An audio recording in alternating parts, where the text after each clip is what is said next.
Hello, everybody, and welcome to the premiere of Cringe Confessional. My name is Coney, and I'm your host. About a few days ago, over the weekend, I set up a site, cringe.coney.gg, to get all of your stories, your cringiest and most embarrassing moments, and so many of you wrote in. Thank you so much for that. And over the weekend, we got 615 responses. So a lot of people have a lot of dirty laundry that we'll be going over tonight. A lot of these stories were just people like, oh my god, I went in for a kiss on a date and she turned her head. Not really cringe. But some of the stories tonight are from the lowest depths of hell. These are all real stories, I assume. The site is 100% anonymous, so we can't track anybody. I have not seen any of them, so I'm hearing them for the first time. So without any ado, everyone, please welcome to the first episode of Cringe Confessional. Let's do some cringing. I went to an Episcopal elementary school as a kid. One day before chapel, I was in the bathroom shitting, but I was kinda constipated and was taking too long. Oh no. I heard all of my classmates in the hall leaving to go to the church, and I didn't want to be left alone and lost. Oh, did you stop halfway? So I pulled out the shit hanging from my ass with my hands, and ran out. Oh my god, like a dog? Like a dog that ate a balloon. You had to, like, get it out with your bare hand. Oh, no. You didn't even have time to wash your hands, did you? Oh, no. Oh, God. Has your dog never ate a balloon? Am I cringe? Don't let a dog near your balloons.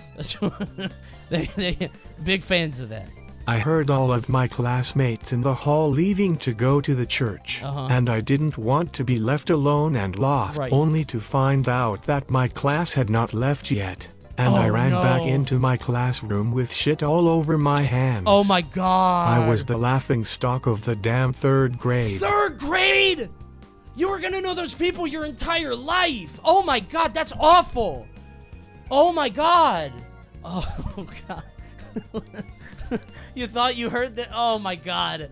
Okay, now is the point where I have to thank everybody for writing in, for subjecting themselves to this. Good story. Thanks for writing in. Sorry about your hands.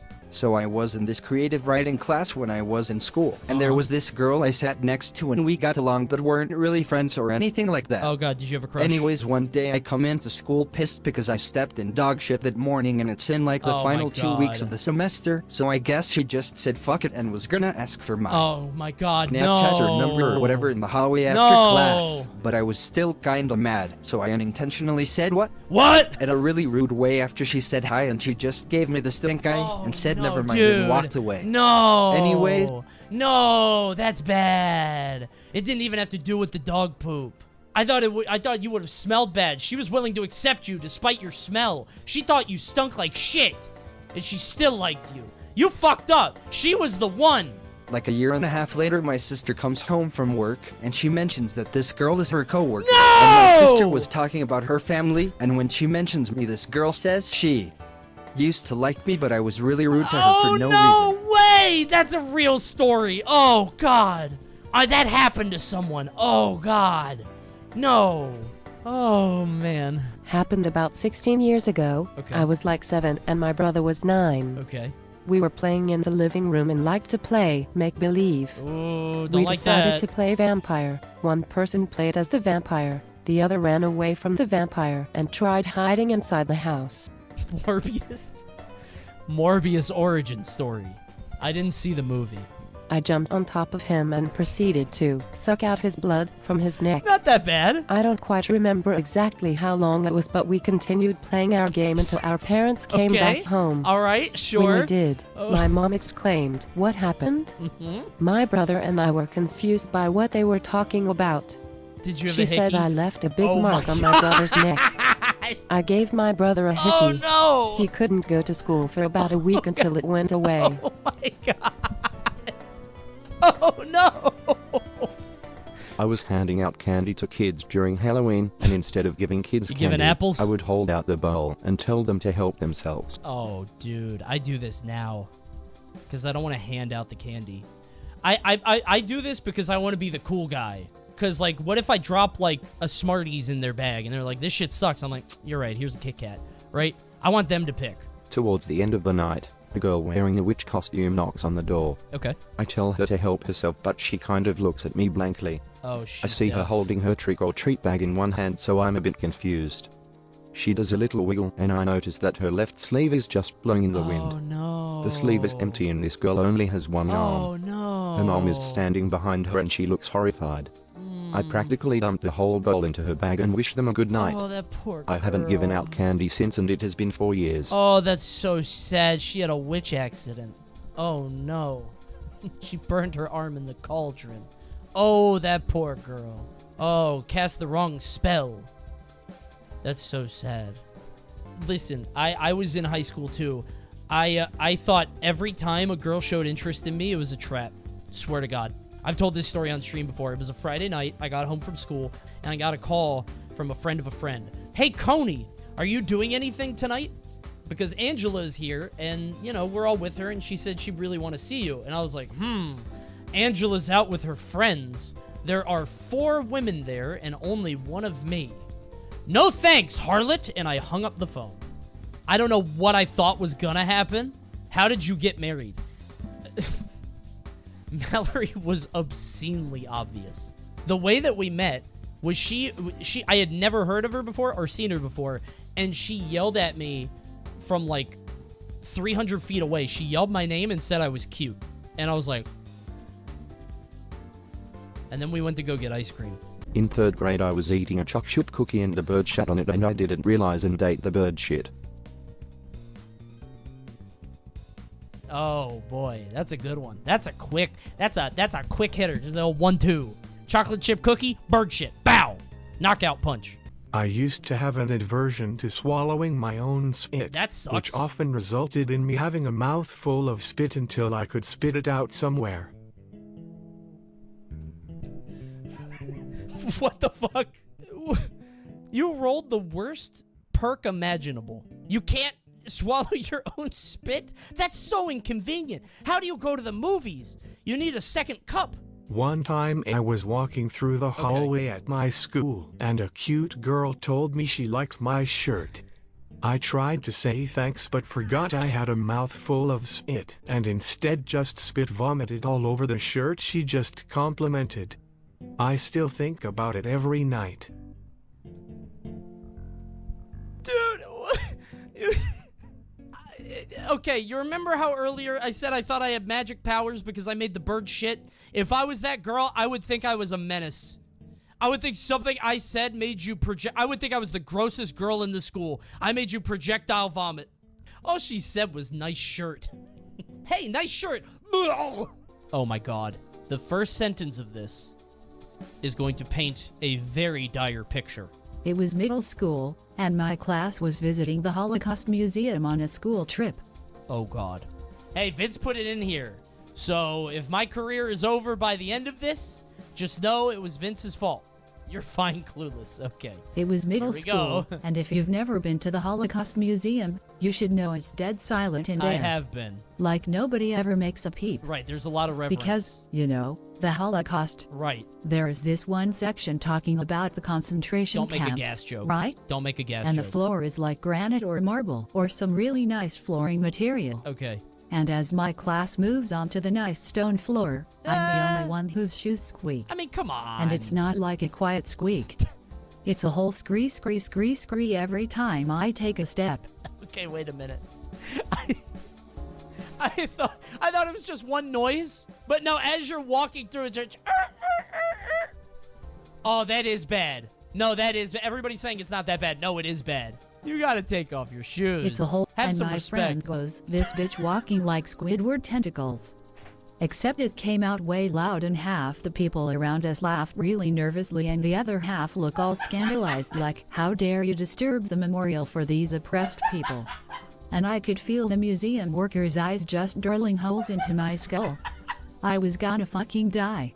Anyway, that's my Joker origin story. Also, here is the Squidward walking sound for context. Oh, I know it. I know the sound.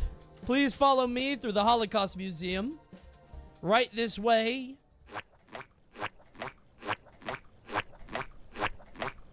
Kids are funny. Yeah, whoever said that Squidward tentacles thing made it way worse, but that rules. I would have to laugh at it too. When I was in 8th grade, I was very pretentious about how smart I was. We all were. Towards the end of the year, we held a bracketed tournament in class. For what? And whoever solved a math problem faster than your opponent moved on. Oh, God. I made it all the way to the finals and lost to get 2nd place. Okay, not bad. Respectable. I was devastated, and afterwards I got a bathroom pass and cried inside the stall. Oh. And to top it all off, while I was crying, I read fan fiction from cartoons I watched at the time to calm myself down. Oh, no. Trust me when I say I no longer care about math nor cartoon fan fictions. Oh, this one's so bad. This is pure and unrefined cringe. Because nobody else knows this story except you.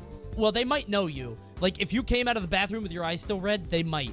But this is just something you could have taken to your grave, but you wrote in.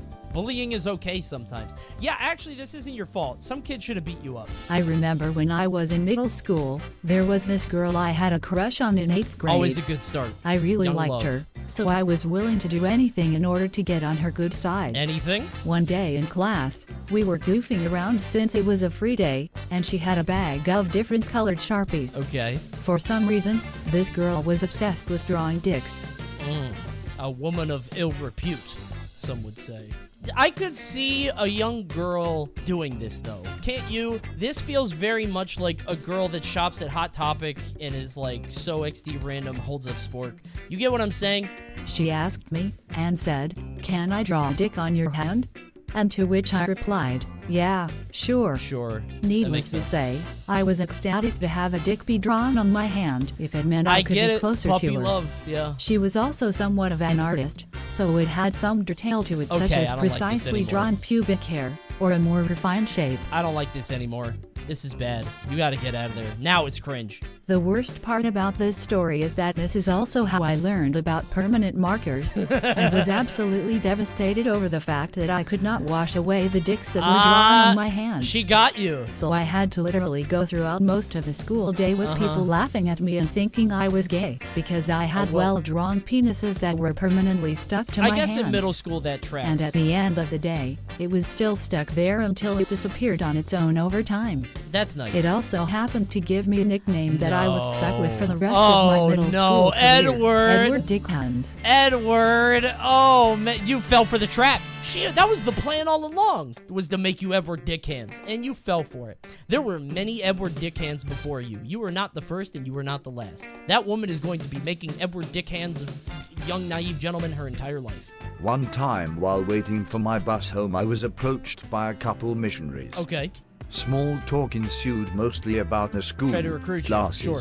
all that da-da. Uh-huh. Eventually, as we were getting on the semi-crowded bus, no headphones for self-preservation, by the way, Okay. I was asked a big gun, "Do you know who Jesus Christ is?" Only half paying attention at this point, I replied, Oh, God. "No." Oh, no, you opened a whole About new dialogue knowing tree. Jesus. Two missionaries. Oh, yeah, you fucked up. In Utah. Oh I my was locked in, and boy did they have plenty. Oh, God! He saved the bomb for the end?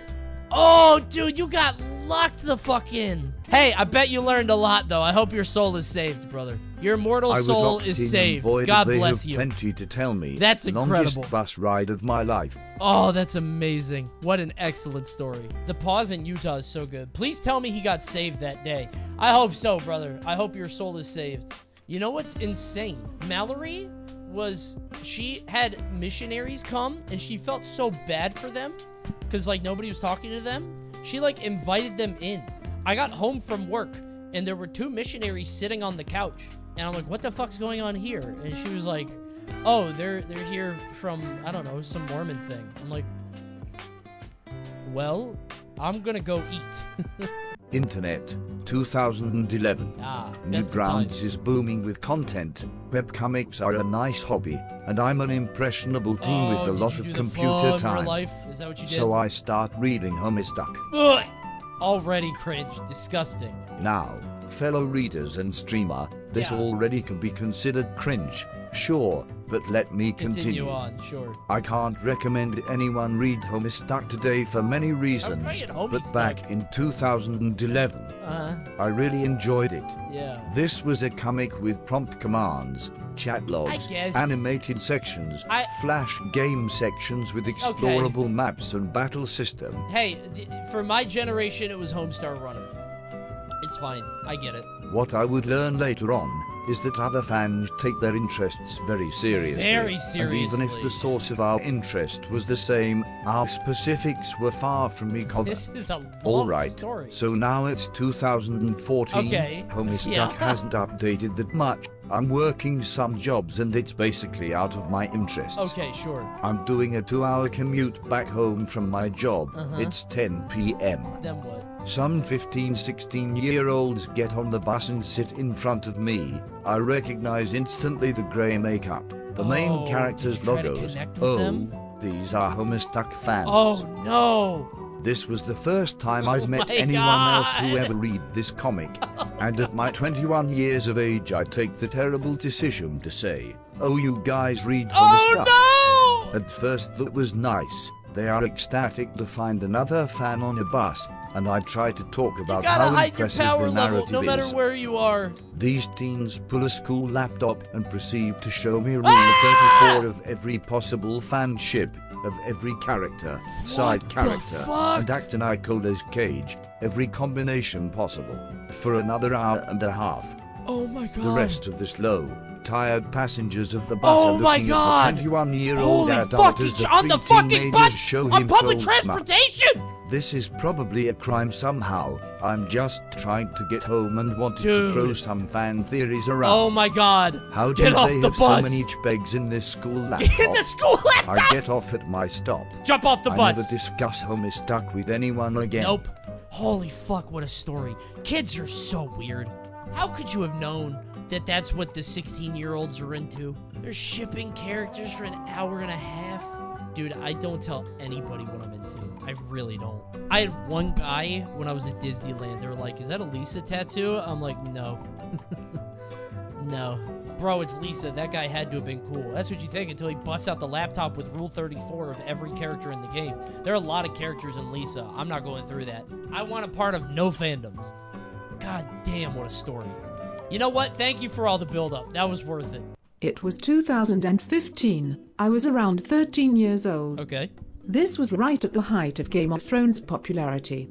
I am the Second Game youngest of in Thrones my for family, tonight. and every Sunday, my family would go into the good sitting room to watch an episode. Why'd you While my capitalize it like parents that? were not incredibly controlling of me, they banned me from watching Game of Thrones with them up until this point. Oh boy, I where'd had you walk begged, in? Where Since did I you walk loved in? fantasy, and literally everyone in the house would watch it. Oh, bar what me. scene did you see? I remember telling them I have watched Father Ted before. How much worse could it be? Alright, what'd you see? What'd Eventually, they felt like they were excluding me and decided that I could start watching from season 5. However, there was a condition. you see? Whenever I watched GOT with them, I was given a pillow.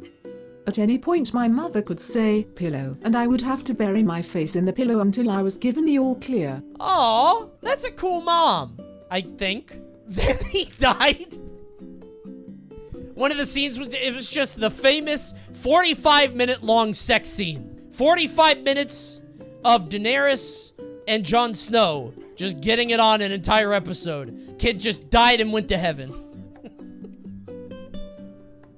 Oh, God. You're just listening to sex at that point. That doesn't sound pleasant. Yeah, actually, that sounds just as bad. It was just the nudity that bothered Society. them. So when That's I America. had the pillow covering my face, I would hear them. You didn't even cover your ears? To combat this, I would softly sing The Little Mermaids Under the Sea to myself to try and cover it up. What the fuck? Why that? Did your parents tell you to do that, or did you come to that conclusion yourself? If I was your parents, I would stop you right there. No more Game of Thrones. Of all the fucking tracks, this one? Your parents can't even get into the show. Got Sebastian the fucking crab next to them. So if you were a fly on the wall in 2017 in my sitting room, you would see my entire family watching GOT. with a 15-year-old boy burying his face into a pillow singing Disney songs whenever boobs appeared. Oh my god. A 15-year-old boy? Just face covered. Face fucking covered with a pillow. Brienne of Tarth and the fucking goblin guy are just getting it on in the tent. Your 15-year-old son is just next to you. Just under the sea. Oh my god. I had to tell a 50-year-old man that Stuart Little was a fictional cartoon character. Wait, no. We gotta go British on this one. The story starts playing video games with a friend of mine on a quiet Sunday evening when my stepfather calls me. Okay. I pick up expecting to explain how to reset the Wi-Fi We got it. router, We're or fixed. for him We're to good. just We're ask good. how my weekend was going. However, when I picked up the phone, he immediately began screaming at me, with my mother audibly weeping and in hysterics in the background. What? Now, me being a guy with an anxiety disorder, I immediately assume that somebody has died, or I'm going to jail, or something absolutely off the wall. While my stepfather is struggling to iterate what is wrong, I'm crying, near a panic attack, and my friend can't understand what the deal is. Where does Stuart Little come into this? Is the stepdad afraid that your brother's gonna turn into a mouse or something? What the fuck is gonna happen here? Eventually, my stepfather is able to tell me that he and my mother have found my social media account, have witnessed my very non-Christian behavior, and that I need to remove it all immediately. Oh my god. My first reaction was confusion, god. as I have no idea what they could be talking Oh about. my so god. My stepdad goes on about how threatening to fight people on the internet can never be removed, and that my future employers will be able to see what I've done, and that I've essentially ruined my life. Oh my god. Only more confused than before, I ask who I threatened to fight on the internet, and he says, this Stuart guy. I have no idea why you thought this was a good way to solve your problems with him. Don't try to fight Stuart Little. No, don't do it. He has a car. Yeah, your stepfather was looking out for you, bro. Stuart Little is brutal. You or some of the viewers might have heard of the subreddit Fuck Stuart Little, or the meme of comedically overstating hatred for the fictional cartoon rat. I remembered then that 4 months prior to this phone call, on my TikTok account, I had made an approximately 30-second long video with this joke, essentially that I was going to find and kill Stuart Little. Have you ever had to explain to a grown man that you were only ironically screaming obscenities onto a children's dancing app, Dad, you know, for Dad, fun? no, you don't understand. He's a mouse. My parents did not speak Dad, to me he's for a a mouse. week after this, and threatened to He's a remove mouse me from from a the movie family from phone plan 2001. for my unchristian activities. Dad, he's a mouse from a movie from 2001. He drove a little car. The cat was Nathan Lane. It has Hugh Laurie in it. We should watch it sometime. Oh, God, that's funny. Cringe-ass overbearing parents? I don't know, dude. I feel like I kind of get the parents. After seeing how terribly people's lives can be spun off based on bullshit online, I kind of get it. That's a huge generational gap. Yeah, your parents had you in their, like, 40s. Stuart definitely tattled on you. He thought you were acting very unbecoming. Just another instance where Reddit almost ruins someone's life. Stop Reddit today. When I was in college, I had a few classes with a girl I liked. We'd flirt back and forth a bit during class, but being the awkward guy that I am, I would never think to ask for her number until after I left class. Ooh, okay. The class had an assignment where we had to go to a local museum and fill out a report about one of the exhibits. Cute. I went to the museum on a Saturday, thinking a college museum would be empty on a Saturday, and I was right. Cool. The only people there were myself and a couple with a few little kids. Maybe half an hour in, I noticed this girl is also working on the report. And in a moment of uncharacteristic confidence, I went to ask her to lunch all or the stars something. aligned. Good for you. She saw me working towards her, and quickly reached down to grab her bag or something, but smashed her face into the info plaque in front of her. She looked back to me, blood streaming from her nose, and I just said blood, then threw up all of the floor. I had never been sick at the sight of blood before, and haven't been since then. This is a comedy of errors. This is something that happens in a movie. I don't believe you. This is from a movie I haven't seen. She ran out crying, and didn't... Say blood. She ran out crying, and didn't come back to class for the rest of the semester. You were right, though. It was blood. I haven't talked to her since. Oh, my God. Wait, since? Oh, you said when you were in college, so you're out of college now. I was going to say, you got to go talk to her. When I was 14, I went to the park with a bunch of friends to play some soccer.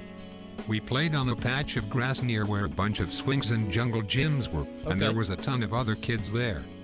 We tried our best to be careful not to hit the ball in that direction, But the game got intense. Sure. Eventually, the ball came to me and I kicked it as hard as I could towards my friend. They dodge it, and I'm not kidding when I say this. It goes flying towards a little girl. Not the little girl with one arm again. And hits her directly in the face and knocks her over. Oh my God. She couldn't have been any older than 4.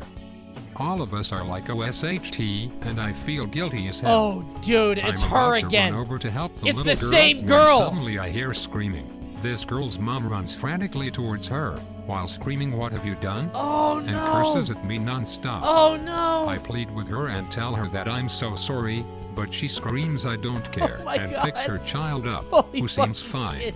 Every person nearby stopped what they were doing and ended up just staring at me while whispering to She can only themselves block for the the ball next like few this. minutes. She can only cover I one had point. never felt such a sense of shame and embarrassment. Oh, that's awful. I still won the soccer game, though. Based. You have to do what you have to do to get the W. The book doesn't say that you knocked over a girl with one arm. All it says is W. In high school bio class, we were learning about different genes that were related to skills. With being able to roll your tongue as the prime example. Can you guys do that?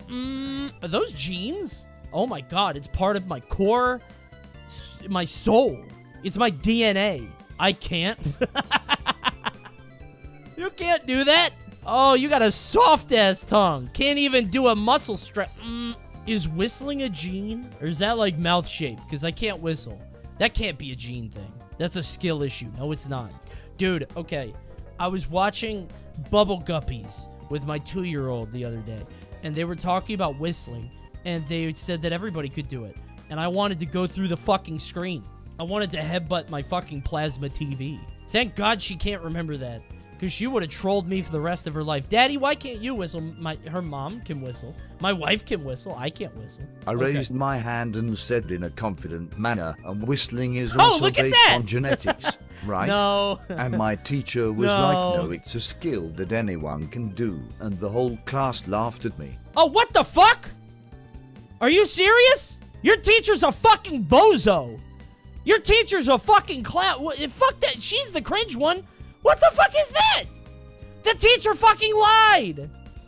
That's the cringe part of this story. The whole class laughed at you? For what?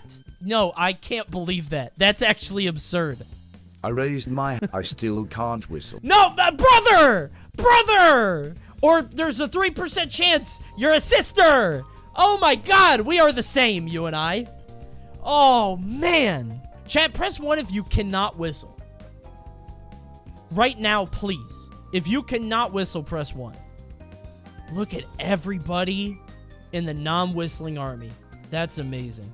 I can't believe they're saying it's a skill that anyone can do. That's literally not true. I had a new friend and we hung out for a while. We were only 10, so one day I asked if we could hang out and said he couldn't because he was busy. That's sad. I said, all right, cool, maybe next time. Love you. Aww. In context, I always said I love you to my parents on the phone at the end of the call. Yeah, okay, everybody does that. We never hung out again and he was weirded out by me. Sag. Oh, man. That's pretty bad if that was like a new friend. Yeah, and you were... that's a tough one. And what if he said it back, right? That would have been a long-lasting friendship, and you guys would have been friends until you turned 90. This was back in my band class in 9th grade. Okay. The directors were in their office to do placement auditions for the next school year and made the wise decision to let a student try to lead rehearsals. That's nice. Needless to say, things went wrong rather expeditiously. Okay, and it took sure. about 1.3 seconds for the band hall to get real loud, real quick. That's At first, a terrible I didn't idea want for to an humor adult it to or have. try to tell people to quiet down, since it would be a waste of breath. But Right. by the time we'd hit the 10-minute mark of chaos, my patience was wearing thin. Oh, you fucked up. You were the kid. You were the Melvin that tried to wrangle everybody up. You were trying to adhere to the teacher's wishes. Oh, dude. We're supposed to be practicing our scales. In a brief lapse in judgment, Uh-huh. I spoke up and made an attempt to roast the kid who was being Oh, the loudest, no! as if to make an assertion of dominance. How'd it go? Alas, what came out of my mouth was not nearly as coherent as I had intended. Oh, wait a minute. So you were trying to be cool about it. You were going for the roast. You were trying to burn his ass. Get the kids on your side. right, I'm buckled in. I'm ready to go. What did you say? Alas, what came out? I swear to God, if you don't shut up, I'll punch you so hard, poop comes out of your nose. Which, if one is willing to think hard enough, sounds like a real sketchy thing to say. I mean... And I have no idea to this day what sort of vocabularious verse I was trying to formulate that could even be remotely similar to that. I don't know All in all, it's a standard stuttered during an attempted roast story. I don't know if it's but standard. That doesn't stop it from drilling an absolute chrism into my brain at 3:49 a.m. some nights. Okay, I don't know if I would call this standard. I would say this is pretty grade A. This is some hazardous level of brain fuckery here. I don't think this is standard at all. I think you really fucked up. Don't try to downplay it. We're at critical mass here. No, that's pretty bad. That's pretty bad. I don't know what you were trying to say either. Honestly, though, if that loud kid said it, he probably would have got the whole class laughing. And I swear to God, it's the stuttering. Yeah, it's the punch. That's what it is. If you said it with confidence and with authority, if you said it with your chest, he would have been scared to death, bro. He's gonna make poop come out of my nose? How's he do that? I've never been hit that hard. I've been in a couple fights, but not that bad. Worked in a bar, owner just finished singing karaoke, wasn't really paying attention to everyone at the bar top. Okay. Talked to shit to one of the guys not clapping for her. Okay. Didn't notice he only had one arm until after I said it. He said, "What the fuck do you want me to do? Smack my chest?" Was known as the bartender that picked on amputees for like a month. Dude, how do we always have one-arm stories? It's incredible. Every single week, there's another person who tries to interact with somebody or says something about somebody with one arm. I can't believe this is as numerous as it is. I ordered pizza, and the guy showed up and handed me my food. Okay. Both of my hands were full, so I guess he was trying to just be nice and close the door for me after I was finished paying. That's nice, yeah. He reached forward to close the door, but I thought he was going in for a hug. So me, being the fucking imbecile that I am, wrapped my arms around him while still holding my food. Aww. Dude, I don't know. It's part of the tip. Yeah, what a good tip. Yeah. Being the fucking imbecile I realized what he was trying to do, which wasn't lovingly embraced. Hold on, wait a minute. And I said Merry Christmas and closed the door. Wait a minute. When did this story happen? If this story happened in November or December, it's a very cute story. It's a little silly, but it's fine. If this happened in March, it's pretty bad. One time in high school, I was sitting in the front office, and the girl I had a crush on also came into the office and sat in the chair next to me.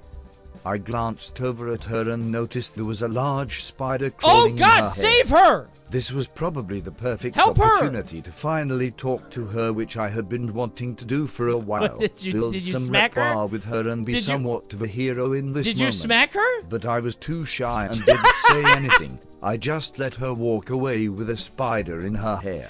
Bro, what? You just let her leave? It probably crawled and put eggs in that shit, dude. You could have helped her. What are you doing? Could have been lice. It's a big lice. Dude, how big does that lice have to be visible to the naked eye on hair? She might have been made out of bugs, like an Oogie Boogie Nightmare Before Christmas situation, right? But that feel with no bug girlfriend, you know, like she's just a bunch of spiders. No utterly grotesque bug girlfriend. Why live? Back in high school, there was this girl I really liked and basically everyone in my English class knew. Okay. Eventually one day, the jock in the class decided to count out loud how many times I looked at her in class. Oh no, dude. Oh, that's fucked up. Why didn't you stop? Why did you keep looking? Oh my god. Why not just let him say like 6? And then when you realize what it is, just don't even... Fuck, man. Okay, what happens then? Eventually, the worst part is, everyone in class was in on it. Even her. Oh no! That's so much worse. It was a trap. Never trust a woman. I don't know why she has any part of this. The fact that she had a part in it. What if the teacher joins in too? This is partially your fault. You should have had some self-restraint. Learn some discipline, brother. Once, I was in a conversation with a voice actor from a video game, and they said they were in Resident Evil 6, and I immediately went, oh, the bad one.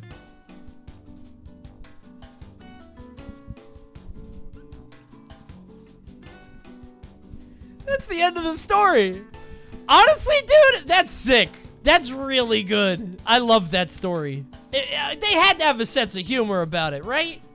It's not like they made the game bad. They knew. They know it's not the good Resident Evil. You could have been much more stinging. Oh, that's the one with the giraffe that's getting a blowjob on the cover. Have you guys seen that, by the way? You guys don't know what I'm talking about? You guys don't know what I'm talking. It's real. Just search. Okay, maybe don't search it. Giraffe blowjob Resident Evil 6. Turn safe search on. You see it, right? You see, editor, pull up the giraffe blowjob, please. Not that one. That one will get me demonetized. Editor, be very careful with what you choose to show on the screen. This is very important. You see it. See? You know, there's always a risk in saying that stuff, that the stream's gonna hit the what champion, Coney, ... But you guys see it. The best way I can spin this. At the premiere of The Force Awakens, there was a lot of cosplay, and it was a major event at the theater. Sure. Across the street while waiting in line, we saw two people walking by. Oh, God. One with an interesting-looking mask. Interesting. They weren't wearing a mask. Right? No mask, maybe? Just an ugly person that looks like an alien? That can't be it. Some sort of alien race from Star Wars. My dumb friend shouted out, "Nice mask." And the person walked by the theater. It was not a mask. Oh, it was a horrible facial figment. It was a facial acid scarring or something. No! Oh, that's bad. That's fucked up. Oh, God. By the way, I like how, if you notice, my dumb friend shouted. Your dumb friend is the cringy one. Are you your dumb friend? Are you writing in to tell us a story that you did, and even now you're trying to lie and say it wasn't you? Why did it have to be your friend? Huh? You're trying to hide your shame and embarrassment? Just say you did it. But this is something that happens in, like, cartoons. Not to a facial disfigurement. Oh, God. I went to a national park as a kid and had to use the bathroom on a trail. Oh, I hate those. Thankfully, those are awful. There was a porta potty nearby. Okay. But inside this porta potty was the first urinal cake I had ever seen. What does this person do with the urinal cake? They think it's soap? That's a really good guess, actually. What is a urinal cake? Oh, God. This might be helpful for people in the future. If you're watching this and don't know what a urinal cake is, if something's in the toilet, don't touch it. I don't care how good it smells. Just don't reach in there. Leave it alone. I thought it was a bar of soap. Who said soap? Raise your hand in chat if you said soap. All right, so what'd you do with it? I thought it was a bar. Everyone could smell it on my hands and kept suspiciously sniffing the air when they got around me. Suspiciously? It does smell like soap. How suspiciously are we talking?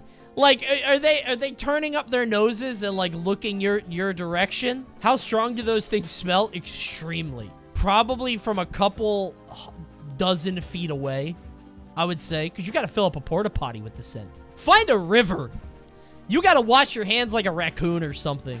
Just go in the creek. When I was in 3rd grade, there was a really cute girl on my bus, and I wanted her to notice me. What did you do? You act up? To do this, I channeled the coolest character I could think of, Shadow the Hedgehog. Oh, no!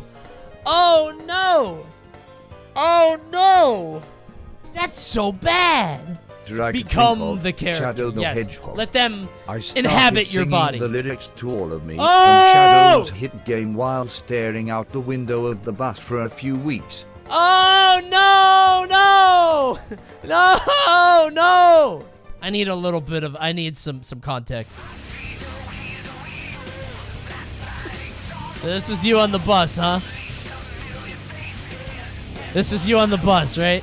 I started singing the lyrics to All of Me from Shadow's hit game while staring out the window of the bus for a few weeks. A few to weeks! no avail of making her notice. A few weeks! Eventually, she either finally noticed or got tired of me singing under my breath, so she asked me what I was singing. Wait, this actually might be a connection moment. Maybe she likes Sonic the Hedgehog or at least video games. This might work out for you. I then proceeded to explain to her what Shadow the Hedgehog was for about 5 minutes, to which she responded, "That sound fun," and then turned back to her friend. We didn't talk after that. Not a gamer girl, I guess. Yeah, this is a little bit too early for gamer girls, I think. Gaming was still a nerd thing. The first girl played a video game with the invention of, like, Candy Crush on the phone. Or, like, Bejeweled, I think. So. In 5th grade, I went on a field trip to the art museum. Uh-huh. A girl I really liked was on the trip too, and I wanted to impress her by seeming really interested in the art. Sure. We went to one exhibit where there was some mask the tour guide really wanted to show us, but I misunderstood what art piece he was talking about. Huh? So I stared at a pair of women's breasts chiseled from marble for like 5 minutes straight.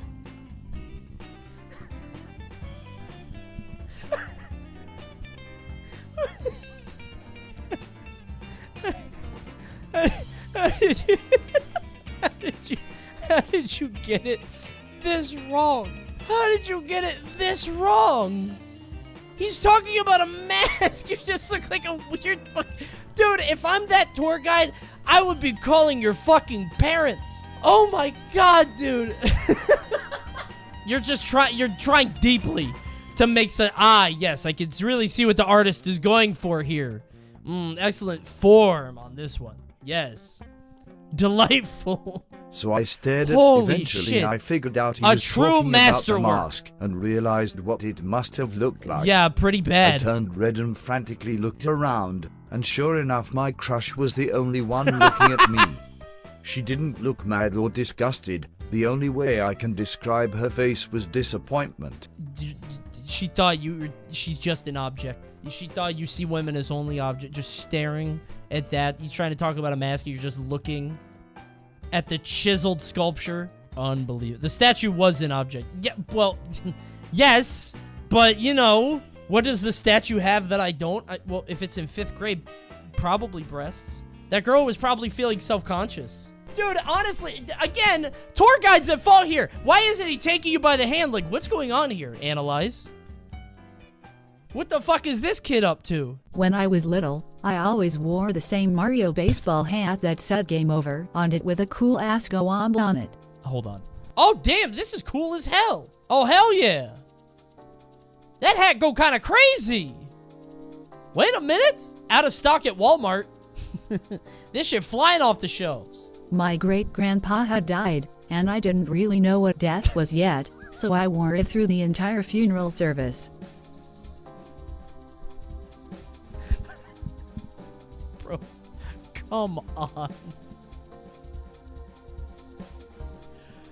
Dude, if I'm your grandpa, I am punching the fucking air in heaven or hell.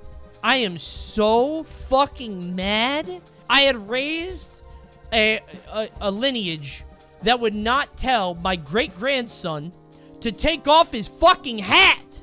How did he die? Like, if he died of natural causes, that's fine. But if he was, like, mauled by an animal or something, fell in a pit.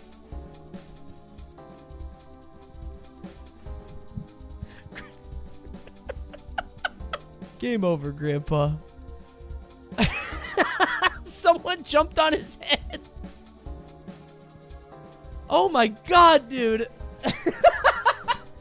Some people are crying. You got this fucking Goomba hat on. That's funny. That's a good story. Again, where are the parents? I blame the parents. In middle school, I got into anime by reading Naruto. Gross. I was talking to one of my friends and they mentioned they had one of the headbands, so I bought it off him for $7. Cool. The next day, after getting it, I was excited to get it and wore it to my Spanish class like Kakashi. I bet you did. My teacher told me to take that shit off in front of the whole class, and I was so embarrassed I have never worn it again. Well, your teacher kind of... you know what? That teacher had seen that fucking headband probably for the 30th time that day. Take that shit off. This one time when I was a freshman, me and my friends were joking about the rule our school had about not letting students wear clothing that would show their shoulders. Dude, that was so weird. That was common. I had one of those too. For some reason, I thought it would be funny to text this girl I knew and ask her for shoulder pics. Okay. Yeah, that is kind of funny. If you know that they'll take it the right way, that is funny. As long as you know that they're gonna take it if she's in on it, this is funny. Okay. Pop them shoulders. What them shoulders do? About 5 minutes later, her mom texted me and said that her daughter was to be treated with respect. I apologized to both of them and was insanely stressed out for the rest of the day. What them shoulders do, ma? Huh? Show a little shoulder for daddy, huh? Oh my god. This is a good story. This is just peak cringe. Because you did something totally fine and silly and normal. And the mom just... Oh, dude. Double down and ask for the mom's shoulder pics? Yeah, mom made it weird here. This is the mom's fault. When I was younger, I went to a birthday party at a roller rink. Cool. I had no idea how to skate, so I was just falling on my ass repeatedly. Cool. Eventually, I had to Was go there to a the pretty girl bathroom there? and just didn't take the skates. Oh, no. Oh, did you leave a trail like a slug? I think this person took a dump and slowly drifted off the toilet and maybe didn't lock the door. This is not my story. Don't stop. I didn't do this. This is not me. However, I do have a cringe story of me at a roller rink. First, we gotta finish this. Eventually, I had to go to the bathroom and just didn't take the skates off. Yeah, what happened? Cue me struggling to stand in front of the urinal for 2 minutes, slipping and sliding the entire time. Oh, you peed. If you're still wearing the skates and you're peeing, you gotta, like, hug the urinal. You gotta wrap your arms around, like, the pipe. You know what I mean? Oh, please don't tell me you fell. You better not have fallen. Eventually, I just pissed all over myself and stumbled out the bathroom. Oh, God, dude. When I got out of the room, Soggy! everyone turned and saw my soggy jeans. Oh, my God! I tried to leave without taking the skates off and just fell in my pissy jeans several more times. Oh, no. Oh, that shit was damp. Oh my god, also, hold on. I forgot about this part. Guys, it wasn't just like, it was a birthday party. This is full of people that he knows. These are kids he's gonna know for the rest of his life. How old were you? If you were like 6, you're gonna grow up with these kids. You are fucked. Excellent story. Thanks for writing in. Hey, it wasn't a poop story. It was a pee story. That's not bad. Okay, here's my roller rink story. I have a scar on the top of my head. I don't know if you can see it. You see it right there? Like right here, okay? Like I said, I used to go to the roller rink every week. Every fucking week I would go there. And I would, like, really try to be cool by going as fast as possible. But one time, I was trying to transition off the roller rink to the arcade, okay? And I was going crazy fast. And normally it wouldn't be a problem, but somebody had spilled Sprite on the arcade floor. And I'm going crazy fast. And there's a skee ball machine in front of me. And I fall, and my body starts, instead of the skates going forward, my body starts turning, and I'm going head first into the skee ball. And I bang my head on the skee ball machine. It goes, doof, makes a loud noise, right? And the music stops. Like, everybody in the roller rink is looking over at me now. And I feel no pain.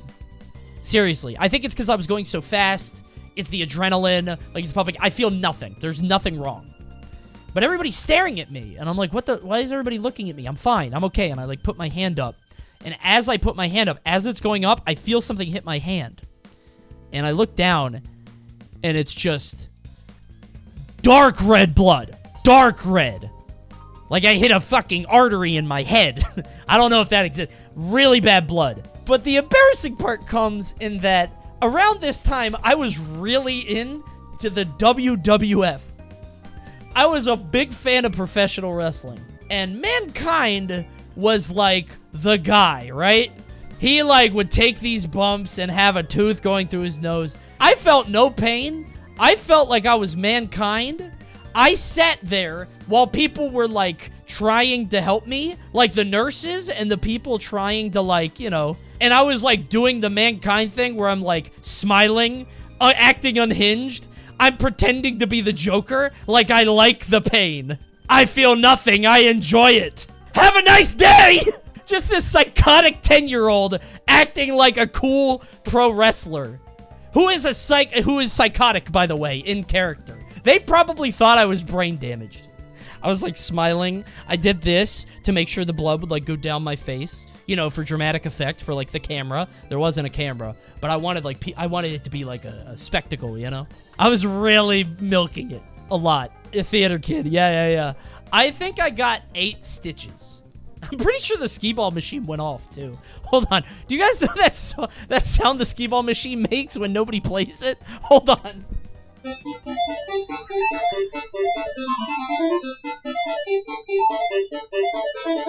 POV, and a 10-year-old just busted his fucking head open and is bleeding all over the roller rink.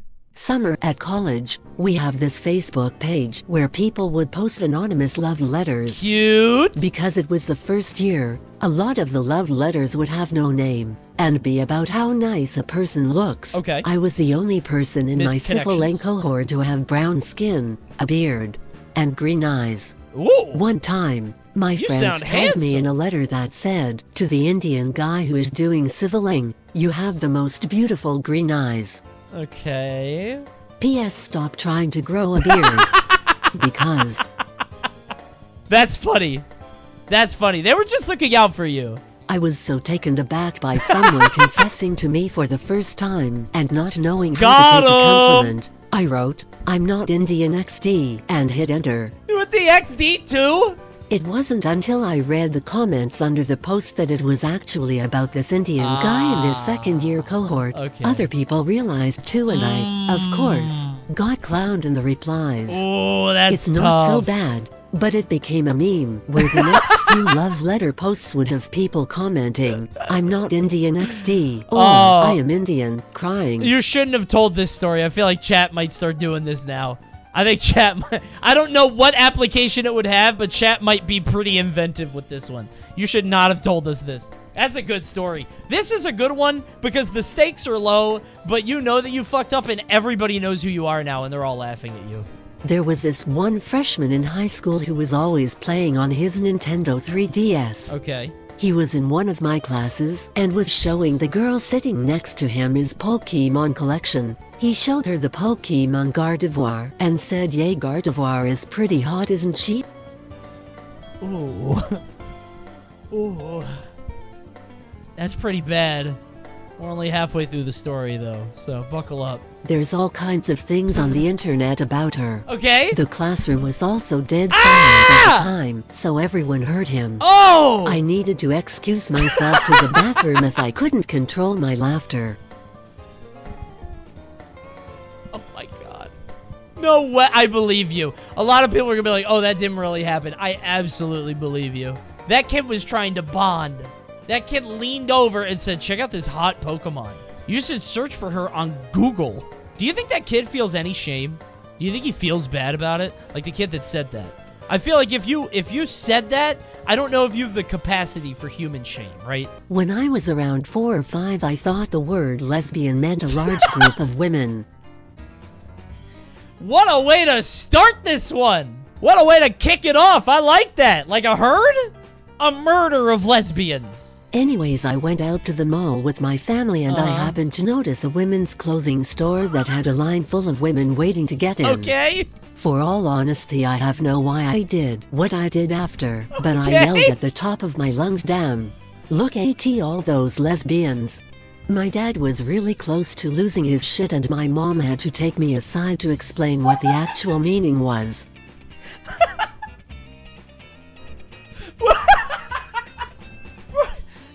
You said, damn, You were 4 or 5 years old and you said, damn? That's how you start the sentence? Damn, look at all those lesbians. God damn. I still get really embarrassed remembering it to this day. Oh, dude, that's a good story. That's winning tonight. This is the story of the night already. Back when I was a sophomore, I met this new girl that I wasn't like super interested in personality-wise, but as a teenager, I would take what I could get. We had been going out for about a month or so at the point of this happening. For reference, one day, my mom asks me to read a Facebook post from God knows who about their daughter who had recently moved to our city to see if I knew her, as we were around the same age. Okay. Turns out we did. It was the girl I was seeing. Uh-huh. How does this end? Turns out she was my cousin. Ah! We kissed. Oh, no! Oh, no! Hey, this is legal in some places, brother. I'll take what I can get. Oh, God, yeah. That's horrifying on a rewatch. That I'll take what I can get line totally changes context when you watch the story for the second time. Me as a preteen only had private internet access on the YU. I remember I took it into the bathroom to watch hot sexy girls typed into the YouTube search when I heard my sisters laughing downstairs. The YU was connected to the TV still. Oh my God. Oh my God.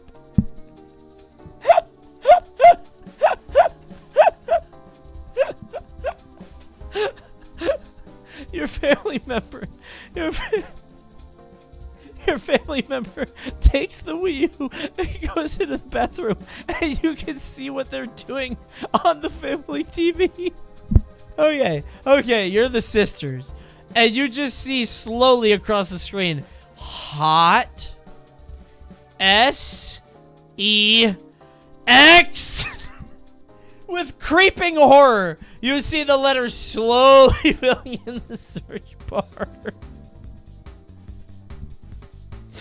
Oh my God. Thank God they came out with the Switch, bro. Saved a lot of lives with that one. 2 things you need to know is the time of furry, and Google Drive has previews. Hey, thanks for the cringe. I already, you've already painted a picture. I was in college in my freshman year and I looked at a furry commission sheet through Google Docs. Okay. The next day I had a group Oh presentation. no! I thought I had deleted the commission sheet from my history before class, but it was still there when I got there. Of course only I could access the presentation. I had to scroll through my Google Drive account, past what was furry body below art in the preview, on the big smart board in front of 30 people, to open the presentation. Oh my God, that's bad. That's really bad. They definitely saw and they didn't say anything because that only makes it more awkward. And now you're like, did they see? And they're thinking, does he know that we saw? And now you're both doing this dance where it's like you both pretend that you don't know, but you both know. Oh, that's fucked up. I was on a city bus on the way home from school and noticed a girl wearing a Parappa the Rapper t-shirt. Oh shit! What a cool girl! Oh my God! Not true. I already don't think this is true, yeah. I already don't believe you. I think that's the cringe. This is not a Parappa shirt. This is not a Parappa shirt at all. It's just a dog. When I walked by her, I pointed at the shirt and excitedly said, "You gotta believe." She looked at me with the most blank expression I have ever seen and said, "What the fuck are you talking about?" And I just got off the bus at the next stop because I was so embarrassed. It was a Parappa shirt, but she didn't know who he was! Oh no. Oh no! She's a poser. I guess it's just like a 17-year-old wearing a Nirvana shirt, and you're like, name one song. And they can't, I guess. But why Parappa? Fake fan? For some background for this story, I'm originally from Indiana. I'm sorry. One of the girls in my class was from Illinois, and we very vaguely bonded over that. Okay. One day, my teacher brought up the Middle East because we were talking about geography or whatever. Uh-huh. I rose my hand and stood up and instantly blurted out, "This girl and I are both from the Middle East. I'm from Indiana." And then sat back down. Literally no one reacted, not even the teacher, and everything carried on. The icing on the cake is that I was so full of myself as a kid that I was dead set convinced that this girl had a crush on me that entire year because we were both from bumfuck nowhere in the Midwest. Oh my god, that's a great one. That's a good one. That's a good one. You got Donut-walled by an entire class and the teacher. Nobody even reacted or batted an eye, and then you went on thinking that you guys were going to be together. That's an excellent story. Classic story about not being able to process my emotions for my first crush at school. Love those. I managed to ask her out but didn't let it go after she declined. Ooh. I held on to my feelings for several years before deciding to write her an emotionally honest letter. Oh no, brother. About as bad as you'd expect. A physical letter in the era where smartphones and social media were definitely a thing. Oh, you went the fucking notebook route. Oh, you probably wrote like little hearts in the margins and stuff. You know what though? Kinda sweet. Real letters are kinda nice, I would assume. I don't fucking know. I'm not a girl, and I'm not young. Notes were sweet when I was in school, back in 1968. That was the nicest thing a girl could do for you. I asked other people to give her this letter, but through miscommunication and me being stupid, she ended up receiving multiple copies of the exact same letter from multiple people. Oh my god, you're spamming. That shit's going to spam. How did you do that? If this is a physical letter, did you... it's not physical. You printed this. Forward to 10 people or die. You got chainmailed. Oh my god, I would think you were being sarcastic at this point. I would think you thought I was the ugliest girl in school. But chat, it's about to get a whole lot worse. My dad was a teacher at our school. My dad was the head of our grade. She brought the letters to my dad and showed him what I had done and written. No! I never spoke to her again. I was 15, way too old to be making that mistake. Son, what are you doing? Son, you are cringe. That's a good one. This one's a good one because it's like a roller coaster. It just, it goes up and down, up and down. That's tremendous. My mom would always bring Wendy's nuggets over from work, and I'd just eat them cold from the fridge. Do you guys put fast food in the fridge? That's stupid, right? Okay. I put that shit in the microwave. You put it in the microwave to keep it safe until you want to eat it, and you better eat it, like, in 12 hours. 12 hours? Yeah, I mean, I'm not getting sick. You know how many preservatives are in that shit? I'm fine. One day, however, I saw some raw meat that caught my eye. What? I looked at it, said brains, and ate it. What? It was nasty, and I don't remember if I swallowed it or not. But considering I was young, what did you I don't know how my experience is for the cringeometer. How young were you? You just said you were young. What's young? Probably like 7 or 8, right? Halloween stream? This is the Halloween special? I don't know why you would say brains. Was it like hamburger meat? It's weird that your parents put fast food in the fridge, but I think it's weirder that they left out raw meat next to it. That's a little strange. My girlfriend and I were both working from home during the pandemic. Cool. So we would constantly be talking while we worked. Okay. One day, she stopped mid-sentence and just said, uh-oh. She got up from her chair, and I asked her what was wrong. I bet it's poop. We are 13 stories in. We are overdue. She told me that she just sharted. Yeah. We both busted out laughing. While she was in the bathroom, we were both losing our minds laughing. Yeah. I laughed so hard, but then disaster struck. I just sharted my pants too. My God. But way worse. Oh my God, you're meant for each other. Oh, dude, it's like Twilight. You found your person. We ended up getting married later that year. Oh, that's beautiful. That is beautiful. What a beautiful story. Can I have a picture, please? You can blur out your face. Just send me a DM on Twitter, please. I just want to see a picture. That is a beautiful story. When people still used MySpace, I used to post Pokemon kissing pictures. Publicly? I was like 13 posting pictures of Ash and Misty kissing on my page, where my sister's cousins and school friends could see it. Oh my God! I really hope they don't remember that about me. They do! They think about it a lot! That's what you're known for! They know that! They do! They think that! Kids should not have the internet. Oh my God, this is MySpace too. So you're like an adult now. Oh my God. At least it was Ash and Misty kissing and not Pokemon. When you said Pokemon, I thought like Pikachu and Greninja, which is way weirder. If it's like human characters, it's weird, but whatever. It's like, you know, young adult fiction, fan fiction, whatever. If it's Pokemon, that's way worse. It sucks because, like, when you're at that age where you start getting interested in, like, I don't know, relationships, intimacy, whatever media you're into at the time somehow gets pulled into that slurry, which sucks. It could be totally, has nothing to do with it. And yet you're still, like, your brain the connective tissue is there. And you're like, oh, I see people kissing on these adult movies. Not adult movies, but you know what I mean, like rom-coms, right? And I see these characters that like each other, like Ash and Misty.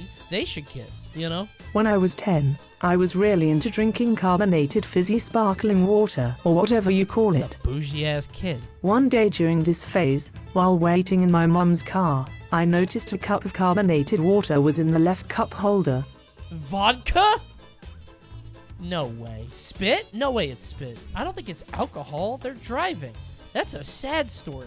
Around a quarter of the cup was filled, but I was an addict, so I picked it up immediately and downed it. Yeah? It was not carbonated water. Ah! It was a cup of my mom's spit. Mom! What the fuck? Why are you spitting in the car? Oh my god! Mom?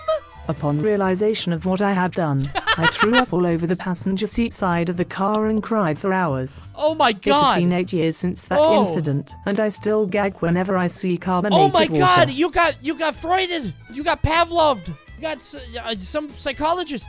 Jesus Christ! Mom did it on purpose? Actually, yeah, hold on. I think that mom was like, damn, this kid is too bougie. I'm spending so much money on carbonated water. Drink out of the tap! That's some pretty smart conditioning by mom. When I was in 6th grade, I had a crush on the hottest girl in class. Who didn't? Very cliché, I know.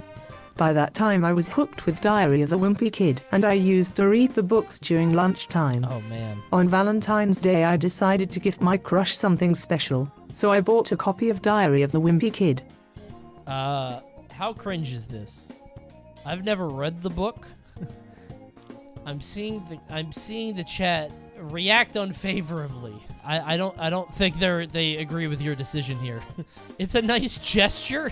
One guy thinks you might have had the right idea. Do-it-yourself book, and plan to give it to her along with a box of chocolates. Okay. Back then I used to spend the time I was taking shits writing fan fictions about my dream girls and how I had a harem. Those kind of fantasy scenarios. What? I was rooting for you before.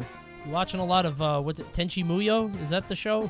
Tenchi Muyo was the harem anime of my time, and I would see it come on, like, Adult Swim, and I'd be like, that's fucking weird.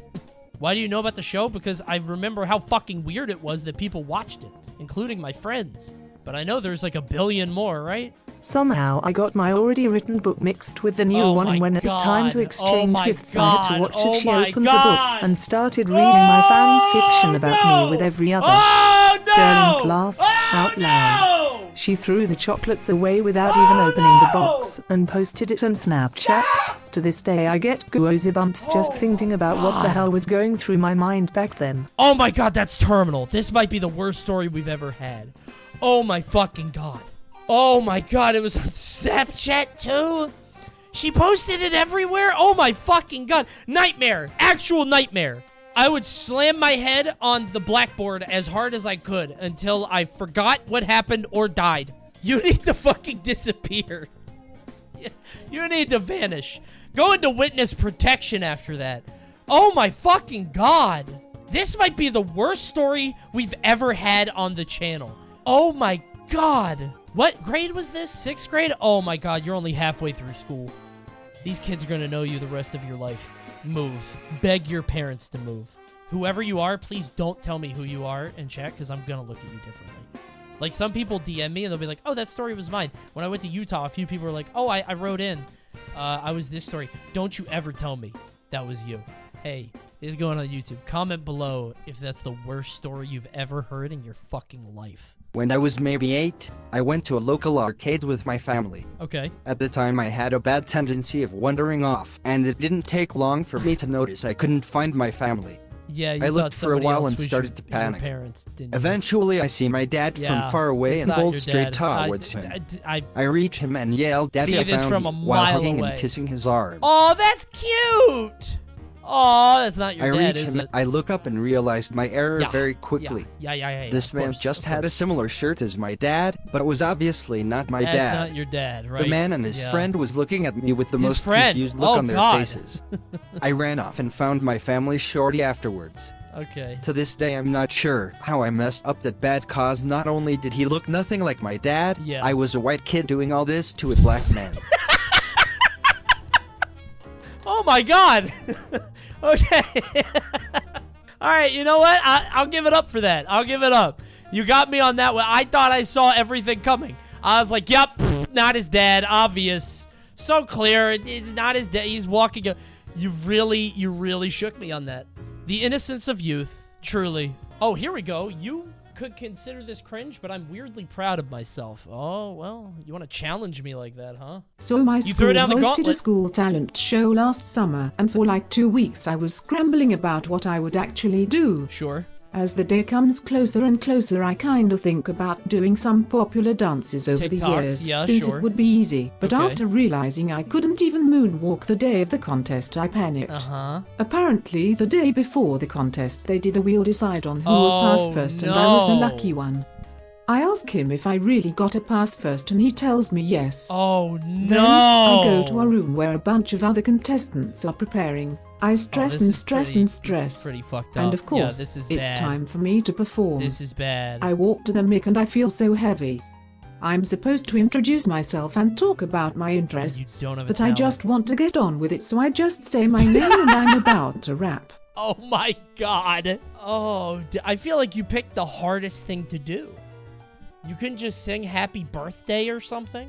And I rap Respect Your Elders by hit rapper Chiline Jude in the most enthusiastic, Oh my God. kinda awkward way Oh ever. my God. Of course, since what Oh happens in my Smash God. stays in Smash, nobody knew what I was rapping, which I expected. Then I end the song by grabbing my shirt whilst saying and take back my color. And before you ask, I chose this song because it was one of the only rap songs that I knew word for word, and I liked it, and since no one knew it, people would think I made it. So people congratulate me and cheer for me. I am one of the finalists, and you were supposed to have something else in case you you do would it perform again? a second time. Did you do the I didn't same? know that and just sang the song again and added a mic drop. I went on to win an award for Best Singer and be known by all the teachers and some students as the rapping kid.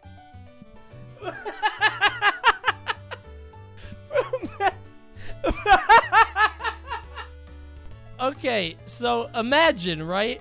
You're there at the school talent show, and this kid comes up. First kid that's coming up in the talent show, and they say, I'm about to rap.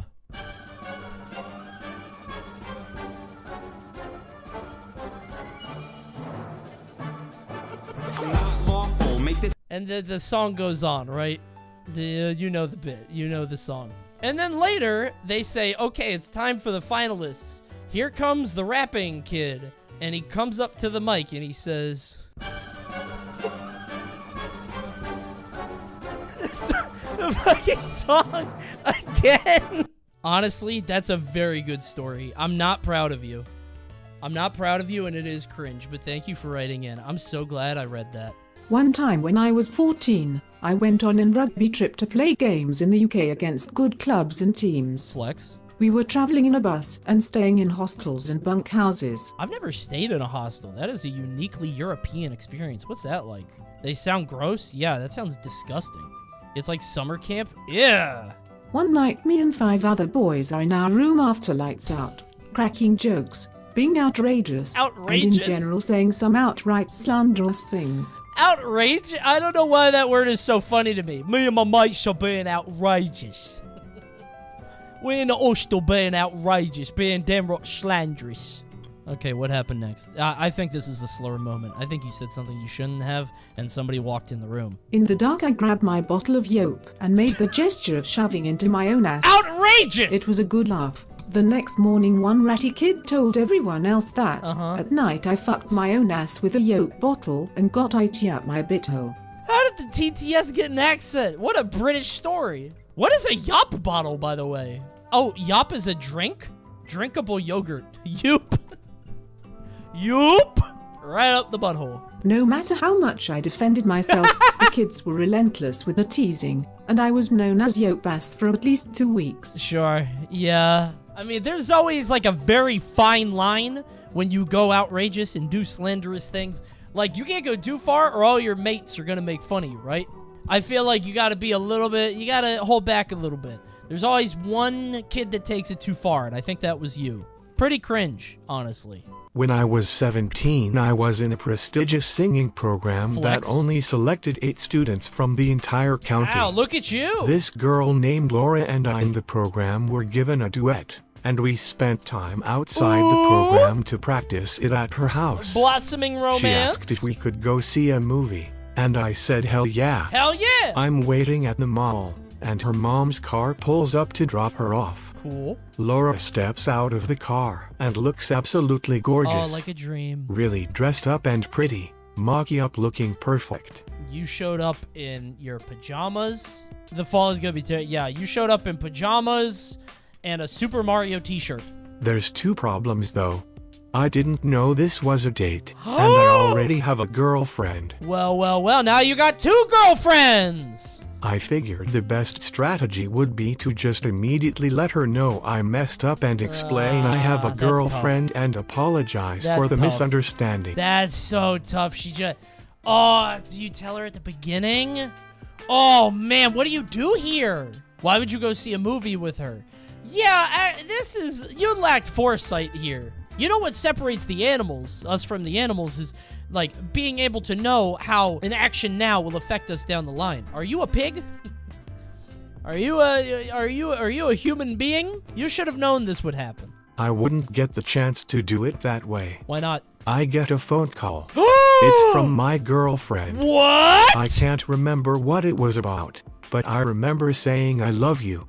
In a way that was very obviously not towards a family member or something, and saw all the happiness drain from Laura's face. Laura! I hang up the phone, and have no idea what to say. Oh, dude! I apologize, and say I really didn't know. Oh, I thought that would be a good out. Oh, no. We watch the movie, say nothing after, and she leaves without saying goodbye. You broke her heart! This story has a happy ending at least. What? We made up eventually, and are still friends to this day. That's a shitty We still see movies regularly together, and I'm planning on asking her out on a proper date soon. Oh, okay, that's kind of nice then. Okay, so you're more than friends, or at least you want it to be more than friends. Okay, what twists and turns here? This is a How I Met Your Mother moment, right? Isn't it? This literally sounds like it's from I need an update on this. Bro, she's tricking you, AWOL. She's gonna show up at the date, and she's gonna have her phone in her hand waiting for you to walk in. She's gonna go like this. And then the second you walk into the mall, I love you! Oh, no! Oh, my God, I didn't know! You're gonna get fucking reverse-eronied. Revenge! You are gonna get Ralph Wiggum'd! I don't like you! I never liked you! That Ralph was spot on. I've watched this show like 50 times. When I was little, around 8 or 9, I was at a friend's birthday party. We were all in his garage fucking around with a light bulb. What the fuck? What do you mean fucking around with a light bulb? Like, tossing it? We would pass it around and jokingly say I have an idea and then do something slightly funny. Okay, that's actually kind of funny. Never mind, this is very funny. This is great. Small town moment? Yeah, this is like the #1 game in Omaha, Nebraska. They were being silly and outrageous. Yeah, doing some quite slanderous things. He's gonna put the light bulb up of his asshole. I have an idea.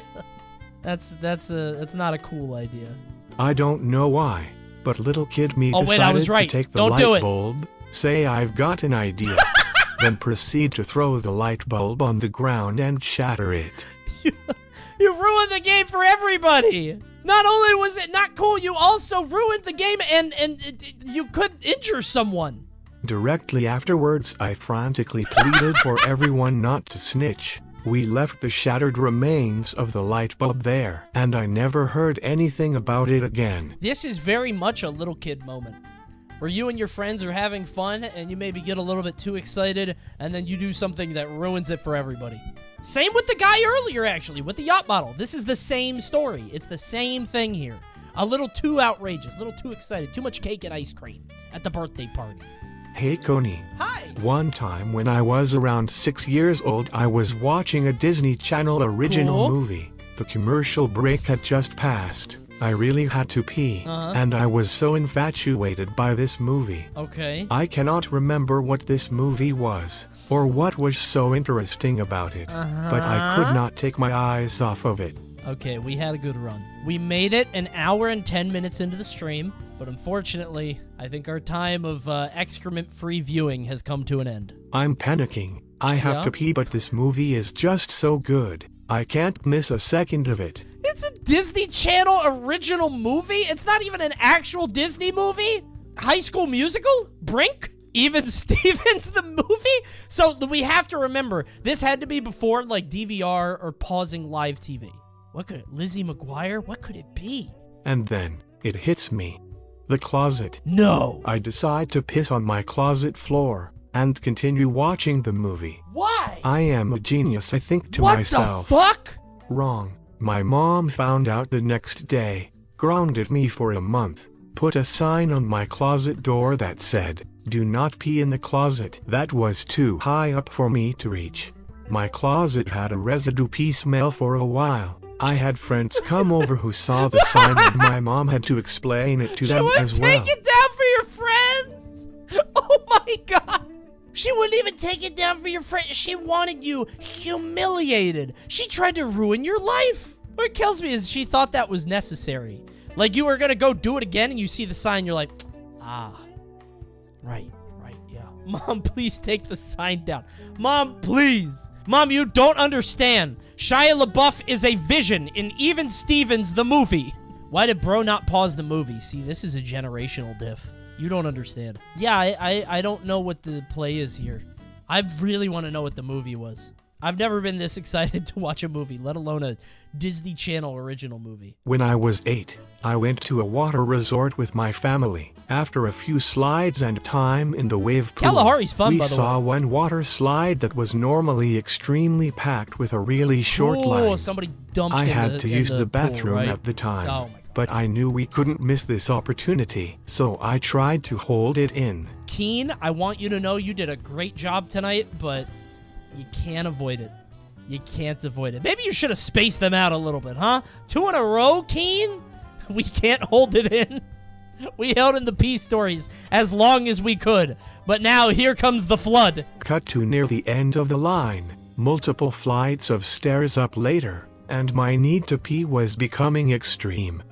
And at this point, we were so close to the end of the line, and there were so many people behind us that I could not leave the line, so I just had to keep holding it in. Well, eventually, I couldn't hold it in, and I had to let it free. Oh my god, and you're in the line so everybody knows who you are, and they've been standing with you for a while, so you have this shared sense of identity, so they know who you are, and you gotta keep waiting in the line. All I could do was stand in complete shame as the liquid dripped down my legs. Oh, like a sim, like the Sims do if you don't take them to the bathroom. Because of the additional water also dripping, no one around me even noticed I was peeing. Oh, that's okay. No, I was actually gonna suggest this. Like, if you're that age, if your pants are like still dripping, like you just got off a slide, you could just pee down your leg.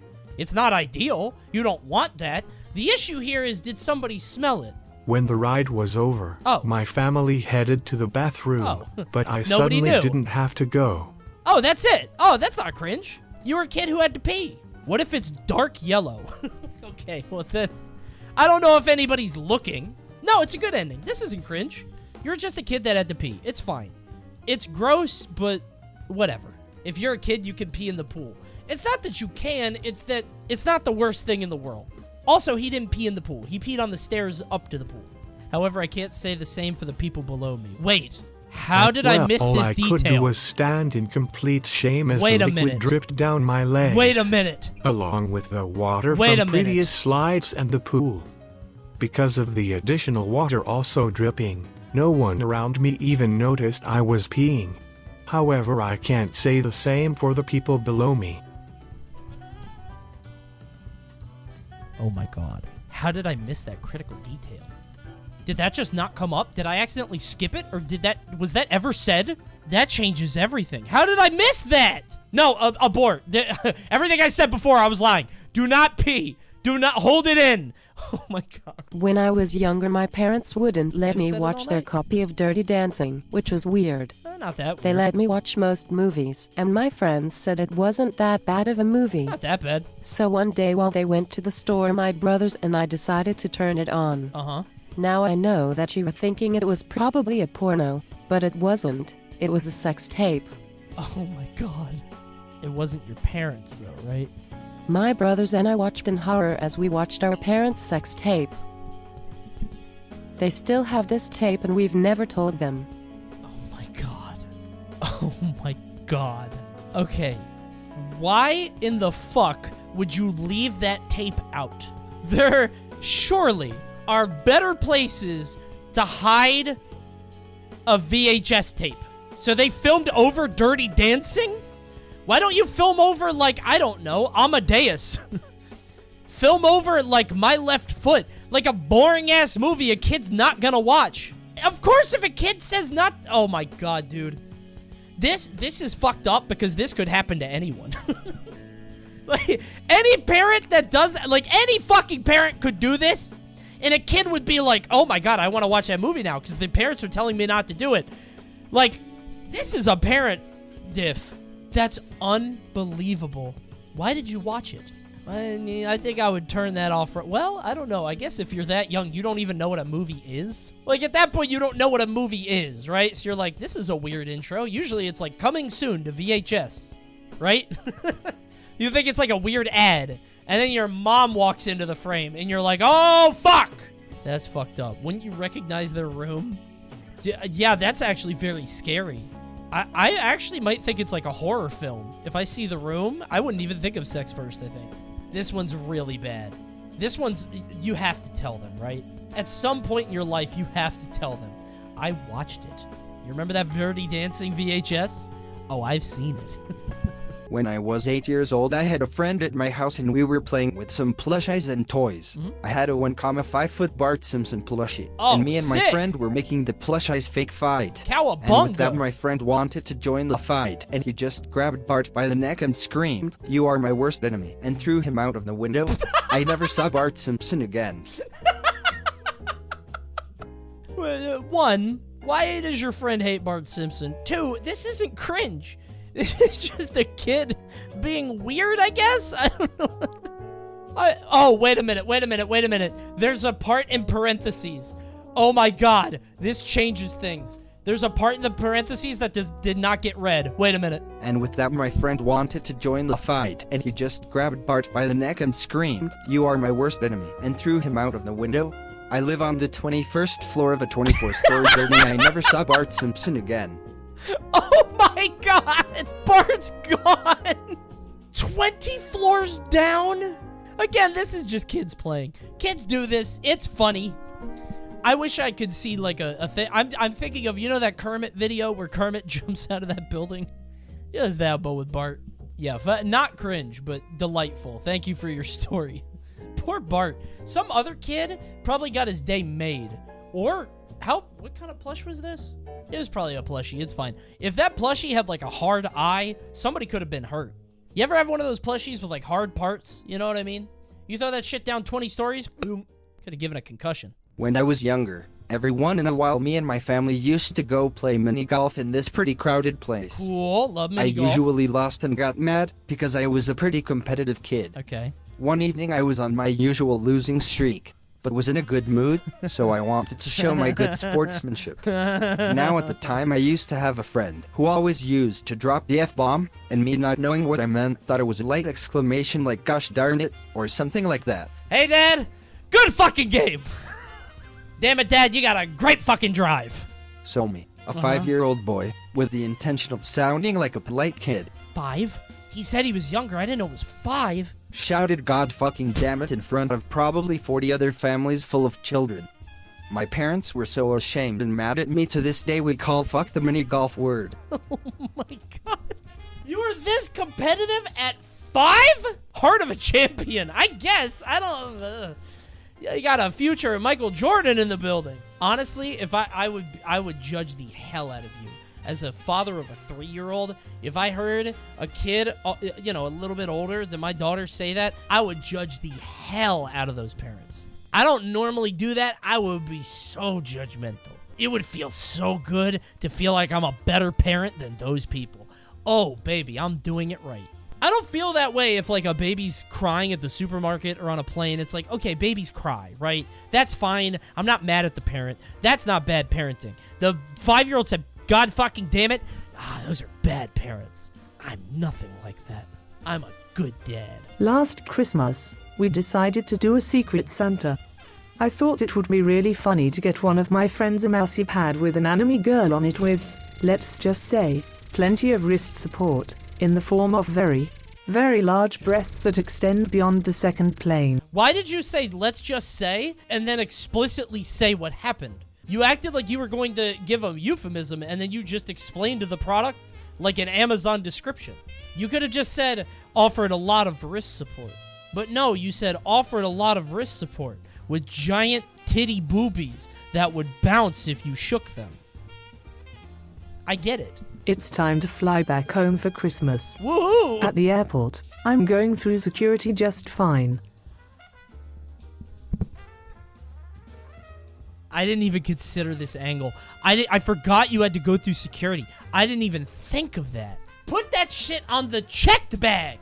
That goes on the checked bag. No one will ask you about the checked bag.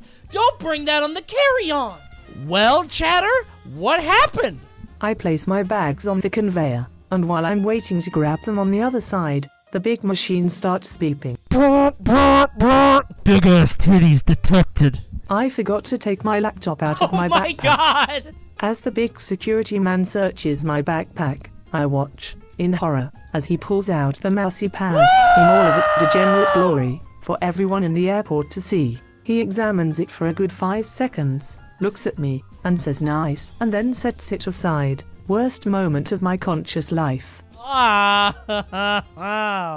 He's seen worse. Actually, that guy's seen worse. You're fine. TSA has seen horrors you can't possibly imagine. I feel like that TSA agent, that wasn't even the craziest thing that happened to him on that day. TSA agents work long shifts, and they have to look through a lot of bags. You think about it more than he does. Not that cringe.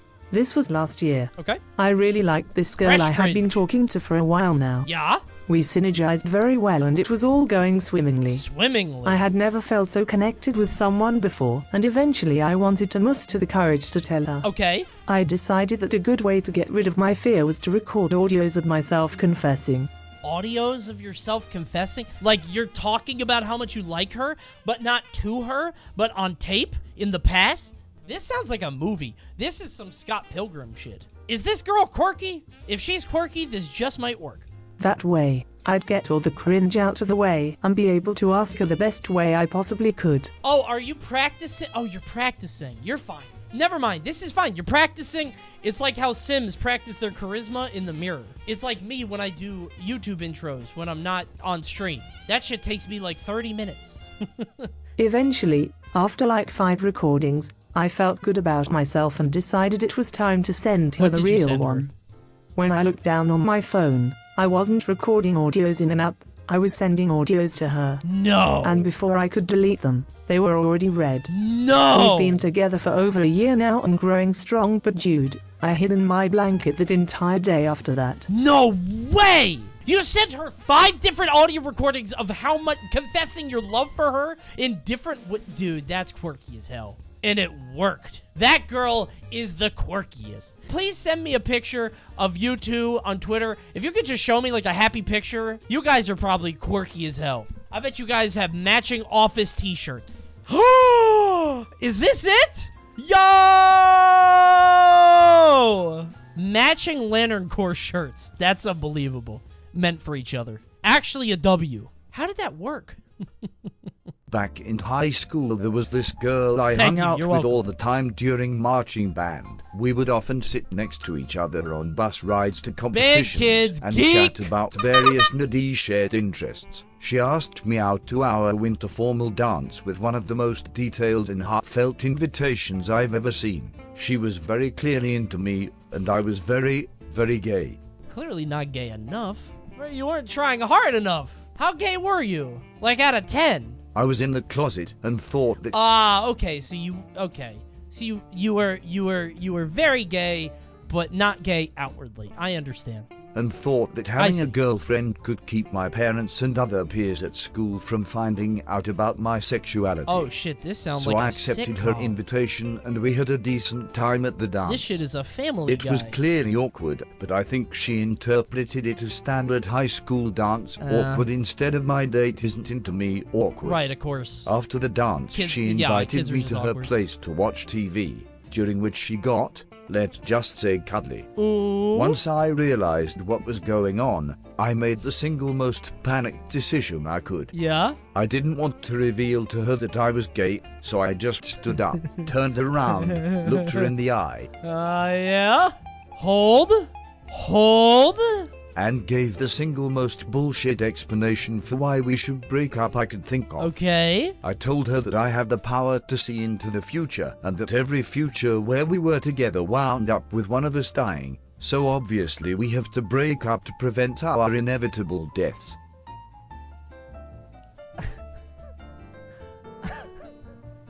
Not what I thought he was gonna say. I don't know if anybody predicted that. You Final Destinationed it? You Doctor Stranged it. All right. Did she go for it? I told her. She obviously didn't buy it. Of course but not. I quickly Obviously. left before she had a chance to respond. You said it and ran out the door? To keep the air of mystery, I would be more into you. If I'm a girl, you're dangerous. Ooh, he's so bad. I can change him. We never talked again, and I found out that she dropped out and transferred to a different school halfway through the spring semester. Holy fuck, she was careful. She took that seriously. Oh, I'm gonna die. This guy's too hot. I gotta get the fuck out of here. If only he was gay. If he was gay, this all could be avoided. Why did he have to love me? She is I wound up coming out shortly afterward anyway, Okay. and apparently that information Oh, made it to no. her new school, so a rumor quickly spread that she turned me gay.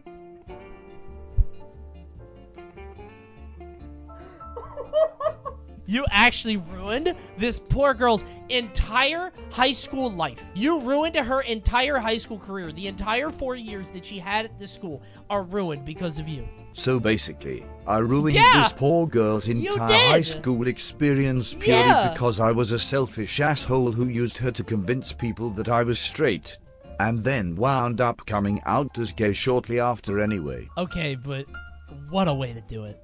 What a way to make that happen. You have made an indelible mark on that young woman's life. She'll never forget you. When would she write into Cringe Confessional? Hey, if you're listening, please write in. I would love to know how that went. This is one of the best stories we've had. I think so. Not one of the cringiest stories we've had, but fantastic story nonetheless. Well done. Thank you for writing in. Once when I was in 7th grade, I had a crush on this girl named Juliet. Juliet and I met in English class where we really became quick friends. One day, we were told to write a poem for an assignment and then recite it in front of the class. I decided to write a poem as a confession of how I feel about Juliet. I also considered that because her name was the same as the Shakespearean character, I would write the poem as Shakespearean as I could, with my teacher giving me notes on my drafts. Don't like that. The day came to recite, and I also thought it would be a good idea to act out my emotions as overdramatic as possible. Oh my god. By the end of it, I had some looks and some applause from the other students. Applause. Okay. And Juliet? She said, I don't like Shakespeare, and I don't like you that way. Oh my god. However, as the father of a girl named Juliet, I have set her up for Shakespeare bullshit her entire life. You were probably in a long line of guys that thought they were being cutesy, and she's annoyed as shit. Doesn't mean she had to do that in front of the class, though. At least she was honest and didn't tell you that she did like you, but if you stayed together, then one of you would die. About a week later, my English teacher returned my grade. poem with a 95 grade That's and a a separate pity piece of grade. paper next to it. Please do not bother my daughter again. To this day, I'm convinced my teacher purposely set me up as she more likely knew Juliet didn't like Shakespeare. I feel like teachers aren't allowed to do that. She actually set you up with a long con. And for what? Her daughter was just as embarrassed. What did the teacher think? Like, what was her end game? I'm actually curious. As a teacher, that's foul. What was she doing? Why did she do that? For the drama? For the tea? I don't believe this story. I don't think it's real. Let's set the scene. Okay. I am a Smash Bros. Commentator that is pretty well known in my region. Hey, it's my and story. when my region finally hosted its first major and It's a bunch me, of top everybody. players came. Sounds just It like was me. Saturday morning, and I was set to commentate pools with my friend Matt. Okay. We went out for breakfast before, and I foolishly got the breakfast quesadilla at where we were eating.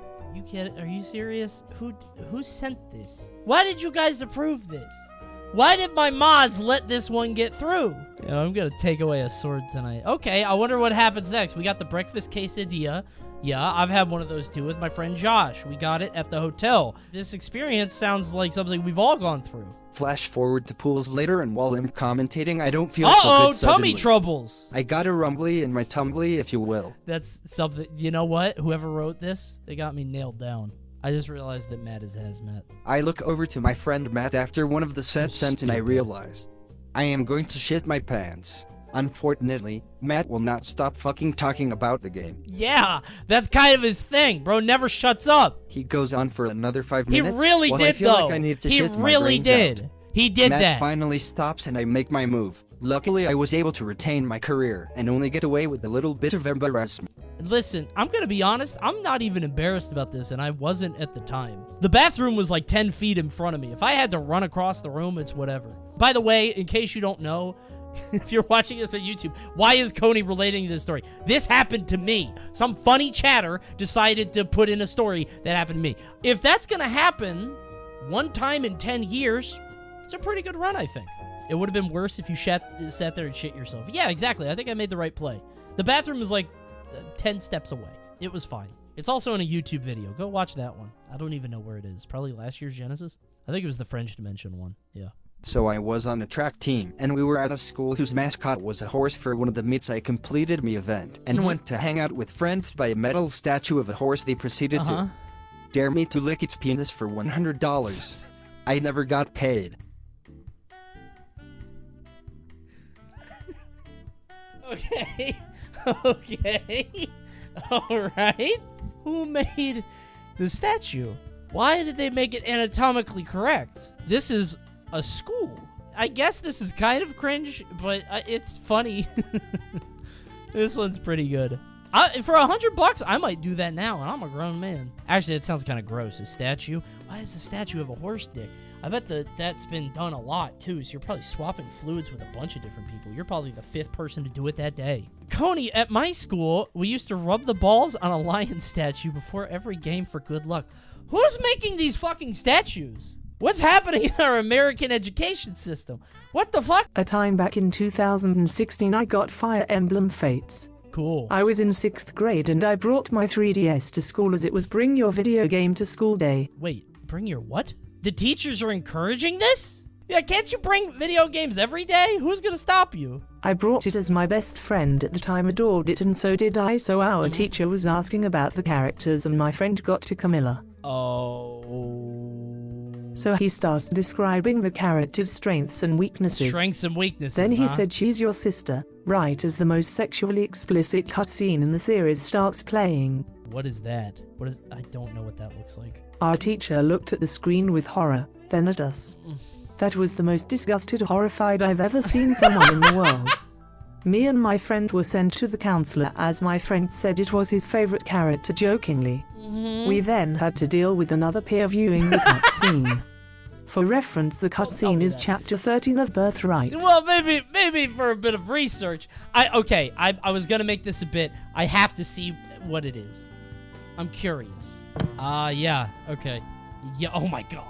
Oh, man. Yeah, I would have sent you to the principal's office, too.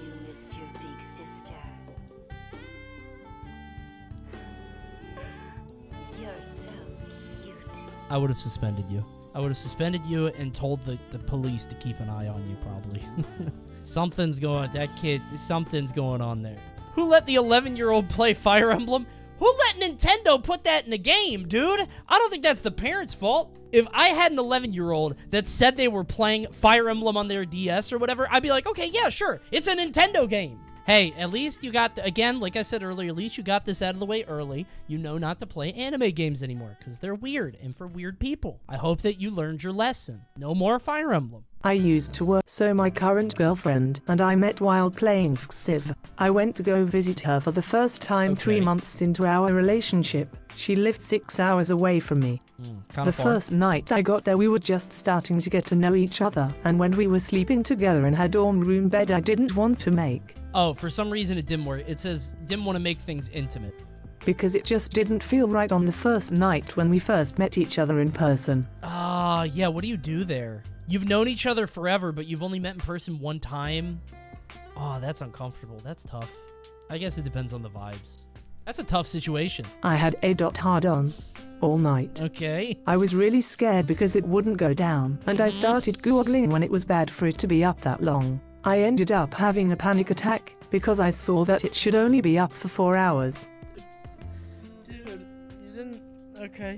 I had to tell her that I had an erection all that last night the first time I met her, and it was overall a really awkward conversation. Why did you have to tell her that? Why did you have to tell her that? You didn't have to tell her that. You didn't have to do that. Is it because you had a panic attack? You keep that shit to yourself. You could have kept that information locked away inside your head for no one else to see in your little mind chasm. She took me to an urgent care place to get it checked out. She doesn't know. What the fuck? She doesn't know what's going on either. Oh my god. You're both in college? Our school systems can put up lions with anatomically correct balls, but can't teach people how human sexual anatomy works? Coney, they met on Final Fantasy XIV. What did you expect? True, I did forget that. The doctor basically told me that I could have permanent damage to my crotch and that I should go to an ER. Nobody knows what the fuck is going on. Are you fucking kidding me? How does nobody know what is happening? Not one guy? He needs Dr. House. If I'm the doctor, I'm being like, all right, I'll take it from here. I escort the young lady out of the room, and I'm like, listen, man, you got a phone? We have a private bathroom. Just real quick. Doctor says money? True. Wait a minute. The doctor's in on it. Oh, I don't know what's going on. What could this mean? Permanent damage. That doctor was on his grind set. All right, so the doctor doesn't know what to do. The girlfriend doesn't know what to do. The boy doesn't know what to do. That doctor must have been into Final Fantasy XIV too. I don't know. This shit's a virus. We went to the ER together at 8 in the morning, and I was literally crying the whole time because I thought I wasn't gonna be able to get it up again. Uh-huh. I ended up telling the security guard about the whole ordeal. Stop! Stop telling people! What are you doing? How can you be? It's gone only badly for you so far. Why are you telling the security guard? You're crying with a fucking heart-on in the emergency room. Not everybody needs to know. And now you're telling us. Yeah. Now you've told 1,500 people in chat. A doctor saw me and said that everything is perfectly fine within 30 seconds. I apologized a million times to my girlfriend and she was really sweet about it. We're engaged now. There is one ethical doctor. You found the one ethical doctor. Good ending, I guess. That bill from the ER probably expensive. I'm stuck on this first doctor, dude. I'm stuck on urgent care. Is urgent care just that corrupt? They just want to get you out of there? Is that what urgent care is? Urgent care is mostly nurses. And not one of them knew. Dude, just go in the bathroom. Rub one out quick. That's, man, what a story. Good for you guys. You guys are engaged now. Well, I'm glad you guys got to go on this fun little side quest together. It is the middle of summer going into my senior year of high school. Okay. My girlfriend at the time and I had been dating for around 7 months. She was very smart and taking lots of college-level classes even during the summer to boost her GPA and make graduating from college cheaper and easier. Cool. She comes over to my house to watch a movie, but she has to leave after it for a test she will have to go take. Making out ensues, and before long I start to advance further and she loves it.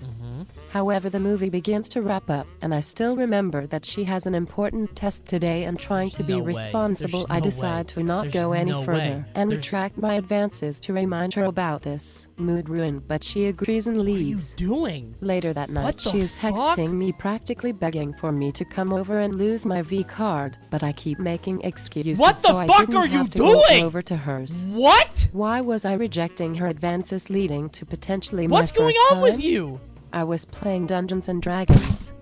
All of my best friends were over at my house role-playing and rolling dice and having a great time while I was rejecting my girlfriend's advances so my D&D character could shoot fire out of his hands. To this day she doesn't know this story, but after this night of me pushing her away, it felt like it began the decline of our relationship, and we broke up 4 months after. Good. But on the bright side, I am now in a relationship with a girl I love and have loved for 3 years, and I'm still playing D&D with my best friends. Stop doing that.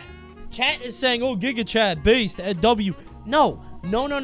If you are rejecting your girlfriend's advances, right, to spend some time with the boys, to hang out with the guys, nothing wrong with that. That's fine. You made other plans. You have other engagements. Nothing wrong with enjoying D&D. But your first fucking time, she's begging you?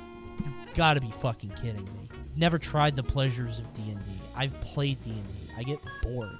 I played D&D, I think I did like 2 or 3 things. And it was like 4 hours long, and I was like, have fun for like an hour. I'm like, I played bad D&D. I don't care what kind of D&D it was. I'm just saying, dude, this is unbelievable. I thought you were just going to say, the movie ended, so you're like, oh, I got to go home. You got cock-blocked by the credits. Dude, it's your first time. It's not going to take that long. You're going to be back in D&D. You might lose 1 turn. You're going to lose 1 turn. You'll take like 6 damage from an orc or some fucking shit. I don't know. Have your friend roll for you. Who cares? 7 bludgeoning damage from the succubus.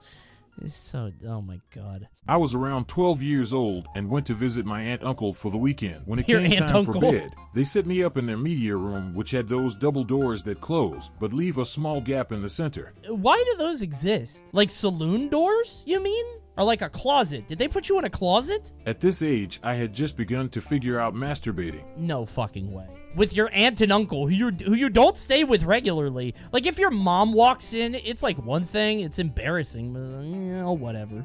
I mean, you clearly got caught, but how bad was it? As any 12-year-old boy does, I look up sex on YouTube and begin to jostle my Johnson. Does that work? While I'm yoinking my sploinky, I hear a banging sound on the doors. Banging? At this age, I still believed in ghosts, so I just assumed a ghost was banging on the door. Hey! Stop that! I live here! The ghost was probably standing right next to you, and then you just whipped that shit out and started going. He's like, oh, fuck! Can you stop? That's why they put you in here! I'd be mad as hell! To scare away the ghost, I make a weird face at the door, willy still in hand, YouTube sex documentary still playing loudly. It's a ghost! What do you think you're... How are you gonna scare a ghost? It's a... Ghost. Oh! Oh my god! This happens 3 more times and I give the same reaction to the ghost. You keep turning around and making a weird face at the ghost on the other end of the room banging on the door? The next morning, my aunt and uncle ask if I'm okay, and I don't really know why they're acting so strange. Only years later do I realize what I had done. Yeah, listen, Curtis can't stay with us anymore. And also, I think you need to talk with him about his internet use habits. It's an aunt and an uncle, right? It's not even a grandma and a grandpa. The aunt and uncle is way worse. Because they're like the same age as the parents. Imagine you have your nephew over, and he's just jacking off in the media room, and when you just, hey, to let him know that you know what he's doing, he just turns around and gives you googly eyes 3 times too? But hey, listen, when you're that young, hormones take over. I get it. I think 12 is a little too young for that, though. That's, ugh. But people make dumb decisions at that age, right? Be me, probably still pre-kindergarten age. Okay. Come from an average, middle-class white family. Are you green texting on Cringe Confessional? All right, I'm you, and I came from an average middle-class white family. What next? Have a black uncle named Billy. Okay. Billy never gets in the pool like everyone else. I find this really weird because everyone loves swimming. All right. Then I have an epiphany. You push Billy into Realize the pool. that Billy is afraid of the water. All right. So I'm all of my childlike wisdom. I exclaim, Billy, I know why you're so much darker than everyone. You can't take a bath because you're afraid of the water. My family, including Billy, are crying from laughter. Billy is just really dirty? You think he just has never had a bath? Undo. Hey, they took it well. Everybody's laughing. Even Billy's laughing, you guys. It's all a good time. So now, some 20 or so years later, this story still gets brought up at family gatherings if Billy and I are both there. Okay. So I'm constantly reminded about my hypothesis about why my favorite uncle is so dark. Oh, come on. This is funny. This is fine. No, this is a fun family story. Yeah, they're just going to remind you forever. Dude, kids are dumb. You're pre-kindergarten, so I told you guys this story. Astute viewers might remember this tale. When you have a kid, I've got a 3-year-old. When you have a kid, you don't think of all the things that you have to tell them and run through all the drills of things that you have to sort of talk to them about. And my daughter, she'll see kids, and she'll get excited. She'll see, like, kids her age, and she'll know they're her age. And she'll be like, oh, hi, friend, and she'll run over to them. She likes making friends. My daughter is very extroverted, right? She saw a little person the other day. She, like, ran up to them saying, hi, friend. And I don't think they noticed. They just kept walking, and I think they may have just been on other stuff. Like, she didn't do it loudly, but yeah, it was kind of uncomfortable. And I didn't, like, you don't run through that. You don't know to teach them that, right? And what do I say now? She's not really old enough to comprehend it, even if I explained it still, so there's just a lot of things like that. So thinking that if you come from a white family and you randomly have a black uncle, I could see being a little confused. Although I still don't know why he was so afraid of water. That's still, that is a little curious. You should have pushed him into the pool. Just to... I thought that's where that was going. I pushed him into the pool and I found out he couldn't swim and he had to go to the ER. That's what I thought was gonna happen, but thank goodness it didn't. When I was about 6 years old, the whole class was invited to a classmate's laser tag birthday party. Okay. It was my first time at laser tag, and I was very excited. Sure. Though it was not made clear to me that in order for the guns and vests to work, the room has to be dark. Uh-huh. I did not like the dark. The play area was decorated with biohazard symbols, and upon being shot the vests would flash and let out a robotic voice clip which said, "You are dead." And as a kid who struggled to tell fiction from reality, oh my God, this was a little too much for me, so I looked for the exit. Oh my God, dude! You were 6? I would be scared I would think that I died. I'm a ghost on Earth. I got shot by the laser tag gun. Why did my parents take me here? What kind of a birthday party is this? I would be sure I was dead. And now you have to look for the exit. You can't find it, so you think that your soul is just condemned to walk amongst those halls forever. Unfortunately, the maze-like layout yeah, you were and stuck. the poor lighting made escape you're almost trapped impossible. there, yeah. So there I am in the dark maze surrounded on all sides by kids bigger than me. Their faces ominously underlit by the light vests. Fight or flight time. So what did I do? Cried, right? No, I didn't shit myself. I thought you just Instead, cried. Yeah, my feeble 6-year-old arm struck the nearest kid over the head with my light gun as hard as I could. You gotta get out of there! Fight or flight! Fight or flight! The only thing they fear is you. You have to you gotta get out of there. The vest said I'm dead. Today is the day that I live. Rip and tear. I would get the fuck out of there by any means necessary. I would go on a fucking rampage just with the butt of the gun. Kill-tacular. All right, what happened? Instead, the kid quite likely retaliated in self-defense. Oh no, he's strong too. Unfortunately, the adult supervising us only saw 2 kids causing trouble and kicked both of us out no more than 10 minutes into an hour-long party. Wait, how long? 2 minutes into an hour-long party? Dude, I feel so bad for that other kid. You fucked up his whole party. If I was that other kid, I'd be mad as hell. Some kid got scared and hit me with a gun, and now I have to sit the party out. The 2 of us were forced to get along in the neighboring soft play area until the end of the party. Never mind, based adults. That's great. Fantastic adult parenting there. I hope you both learned a lesson. If I was that kid, we're enemies until the end of time. How old was the kid? Well, it just says the nearest kid over the head with my light gun as hard as I could. All the kids are bigger, so probably around 6, 7, 8, yeah. Dragged him into the afterlife with you. Never go out without a fight. Based, actually. Good story. and well told. I like that. Dude, yeah, I don't think you're old enough for laser tag at 6. Or at least don't have things saying you are dead. That would confuse me too. Be like, what did I even do? When I was in the 1st grade, I did a lot of...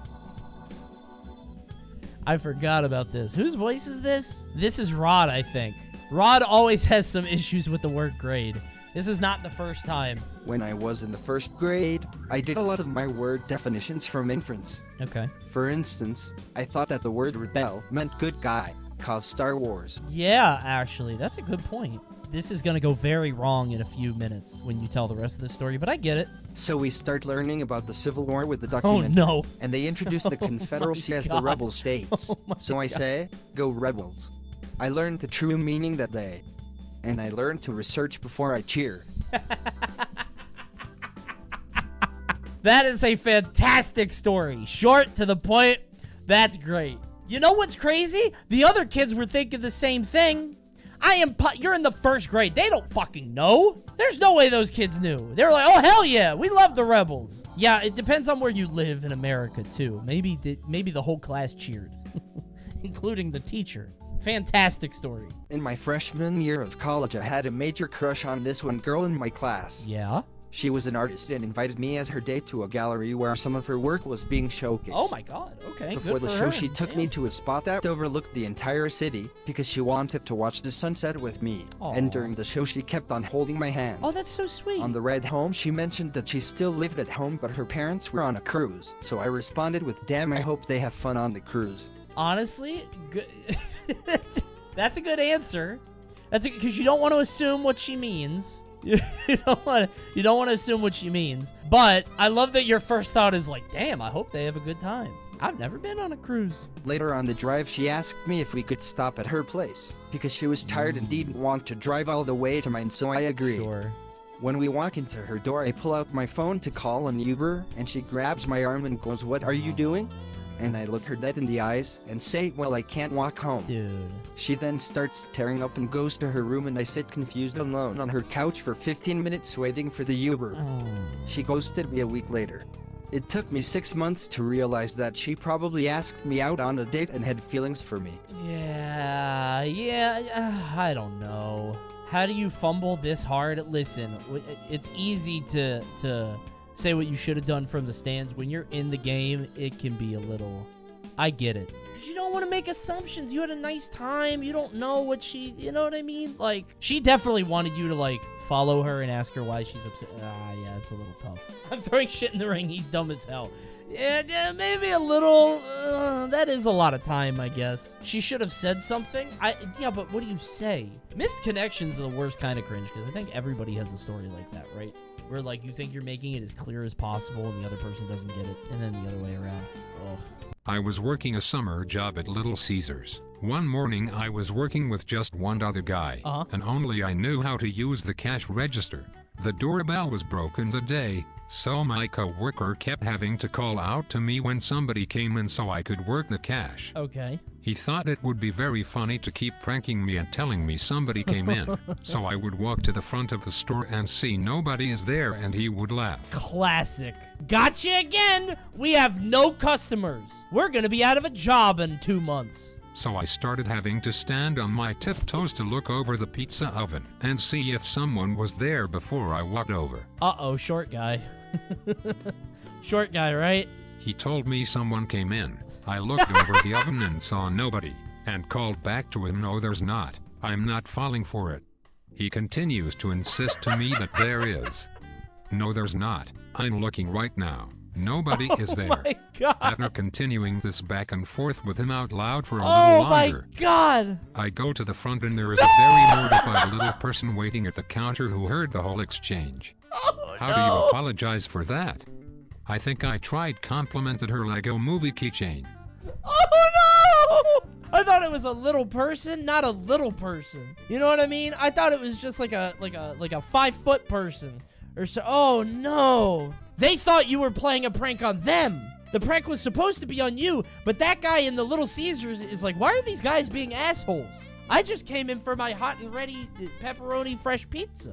And then, honestly, you complimenting her sounds so condescending. Complimenting her Lego movie keychain. That's so empty. You're an asshole. You and your friend. I hope you both get fired. Oh, wait, you were working a summer job at Little Caesars. You don't work there anymore. Okay. That guy got you good, though. He made you look like a piece of shit. He looked like a fine, upstanding employee. You look like an asshole. You know, as soon as a little person walked through the door, he was like, oh, he's not, I know it. Oh, he's not going to believe it. I got his ass now. Oh, he knew. He knew he hit the jackpot. A plan really came together. When I was probably like 10, I was in Cracker Barrel. Woo! We love Cracker Barrel. Delicious sweet tea, breakfast all day. Cracker Barrel, delicious. I always wanted the zebra strip gum because my brother said that it was the shit. It's but my so parents bad. never let me get it. It's so bad. It runs out of flavor right away. Wait, why wouldn't your parents let you get it? It's like $1. Penny pinchers? A duck can be poor if you go to Cracker Barrel? Cracker Barrel is like exclusively, well, not exclusively for poor people. It's for poor people or well-off white yuppies on their way, like, to Disney World. I'm definitely projecting, by the way, with the Disney World trip. Whenever we went to Disney World, oh, baby. We always stopped at the Cracker Barrel. It was delicious. Eventually, I just really wanted it, so I stole it and put it in my pocket. No. Once we got to the car, I pulled it out and my dad saw me. Okay, how did you think you were going to get away with that? You pulled it out instantly the second you get back to the car. Oh, hell yeah. My dad won't snitch. He told me to go back inside and put it back. Uh-huh. I screamed at him until he grabbed my hand and tried to take it from me. Okay. I don't think you understand how much I wanted those 10 seconds of flavor and lame-ass tattoos. Yeah? I then punched him in the stomach. Oh, man. And because he ate 3 adult pancakes, he threw up on me. He was probably standing right over you, too. He punched, it was totally, it was just involuntary. That shit was probably still warm, too. He just ate it. Oh, dude. All mushy, probably got in your hair. I wrenched my arm out of his hand and ran around the parking lot. I also shit my pants while running, and I have never received so many spankings in my life, bro. Okay, be honest with me, Chatter. Was that last part a little bit of embellishment? Did we embellish a bit? We didn't have to. You had enough sauce on the rest of the story. You didn't need that little bit of garnish at the end. I think you had plenty. But if that's true, what a fucked up day. Just to be clear, this is all about zebra stripe gum, which once you've had it, you realize it's bad. It's like $1 for 15 and they lose flavor within 5 seconds. It was just the forbidden fruit. You committed a petty crime. Your dad got your hand. You punched him in the stomach. He throws up on you. You run away to where? And then you shit your pants, but you were eating at the Cracker Barrel, so. I feel like once you try the gum, you're going to realize how much this rift in your relationship with your dad was not worth it. You're going to be regretting that for the rest of your life. When I went to a dress-up party for my friend's birthday, I had a hard time choosing who to go with, and I went to Rigby from regular show. Okay. I was putting on my face paint. The brown paint my mom bought was darker than she thought, so when she was done, I was black-faced. Uh-oh! Another racism moment. Not 2 in a row. When I got there, I was the only one dressed up. Oh, fuck! That got way worse. It turns out my brain thought it said dress up, but it said dress up in clothes you don't mind getting wet. Also, the mom of my friend was scared when she first saw me. Their whole family is black people. Oh my god. Worst of all, my crush was there and my entire friend group was there. Oh my god. Me and my friends still joke about it to this day, but my crush never talked to me after that day, and I was never allowed at my friend's house ever again. Good, I hope you were excommunicated. You should have been launched out of your state via catapult. Dude, the audacity to show up in blackface when nobody else is dressed up. Age is crucial here? I don't think we have anything. It's a dress-up party for a friend's birthday. Okay, but hold on. I found something crucial here. I was putting on my face paint. The brown paint my mom bought was darker than she thought, so when she was done, I was black-faced. This is mom's fault. How did mom let you out of the house like that? Why would mom do that? Mom would know what would happen. She wanted you to get launched in a catapult over state lines. She wanted you to get sent into the ocean. Your mom doesn't love you, and this is how you find out on the Coney stream. sent you to a party wearing blackface. Good lord. So it was November 9th, 2004, and I had just come back from a movie date with a girl I had a crush on for years. Uh-huh. Absolute 10 out of 10. Ooh. We got to my bedroom in my apartment and we started having fun in my bed. Why'd you say it like that? We're all adults here. However, neither of us noticed the front door to my apartment opening and shutting, as my roommate came into the apartment. Okay. Now, you may recall I know the exact date this event happened, and that is because this is the date Halo 2 came out. Okay. Thinking I was asleep or something, my roommate burst through the door, wearing a Master Chief helmet he had bought at GameStop with his Dragon Ball Z shirt on. No way. Now, this helmet was not meant to be worn as a mask, so it had no way to see outside it. No way. A visit from the real Master Chief, stepping into your bedroom while you're getting down. Master Chief, what are you doing here? Finishing this fight. Tag me in. Tag me in. I'll get it done. Alright, please continue. Now, this helmet was not meant to be worn as a mask, okay. So it had no way to see outside it. Okay. So there was my roommate, chanting, "It's Halo time, baby," and left on top of the two of us. He instantly knew there was a second body and took off the helmet and said, "I'm sorry, man," and scooted away from the two of us. Oh. We looked at each other, decided to pull up our pants and part ways. Okay. I spent the rest of the night playing Halo 2 with my roommate. The good ending! The good ending! You got the good ending! Honestly, dude, the night Halo 2 came out, you would have never had that experience again. Nothing hits like the Halo 2 night coming out. Seriously. You may have missed out on a night of pleasure, but you got some great bonding time with your friend and roommate, who sounds sick, by the way. Your roommate sounds awesome. You'll remember that night for the rest of your life. That's a great story. By the way, how old are you? You had an apartment in 2004. Let's say they're 20 in 2004, so 1984. You're older than me. Hey, thanks for watching the stream. Bless you for that. So, I was at school in one road grade. It's time to go back. First, third grade? Go back to school. One of my friends told me that if you flip your jacket with your hands in the pockets and sleeves, then jump off the tallest part of our playground and flap my wings, and I... You did it, didn't you? I know that you did it. I didn't fly and broke my arm and chipped my teeth. Yeah, and got a little bit of brain damage, too, to make you think that one RD grade is the way to, is the way to type that, yeah. Smartest Coney viewer? The one RD grade really ties this all up in a bow, right? Because, like, with the rest of it, it's like, oh, you were a stupid kid, LOL. You're just fucking dumb. You're stupid. You are a dumb person. This happened yesterday. I have a first grader in the chat that's crying in a cast. When I was 14, there was this really hot lifeguard. Oh, I so love me, Ryan. being the genius I am, decided to fake drown. I would hold my head underwater for like 50 seconds, and then come back up fake drown to get CPR from them. I did, and about 15 seconds in, did you die? I realized I overestimated my lung capacity and gasped for air. At New this point, record! New dumbest chatter! Actually broke the record 3 times in one night. Unbelievable. One guy broke off a playground with their wings and broke their arm and chipped their tooth, and this person almost fucking died. We are lowering the bar with every story. At this point, I started to actually fucking drown and fell unconscious.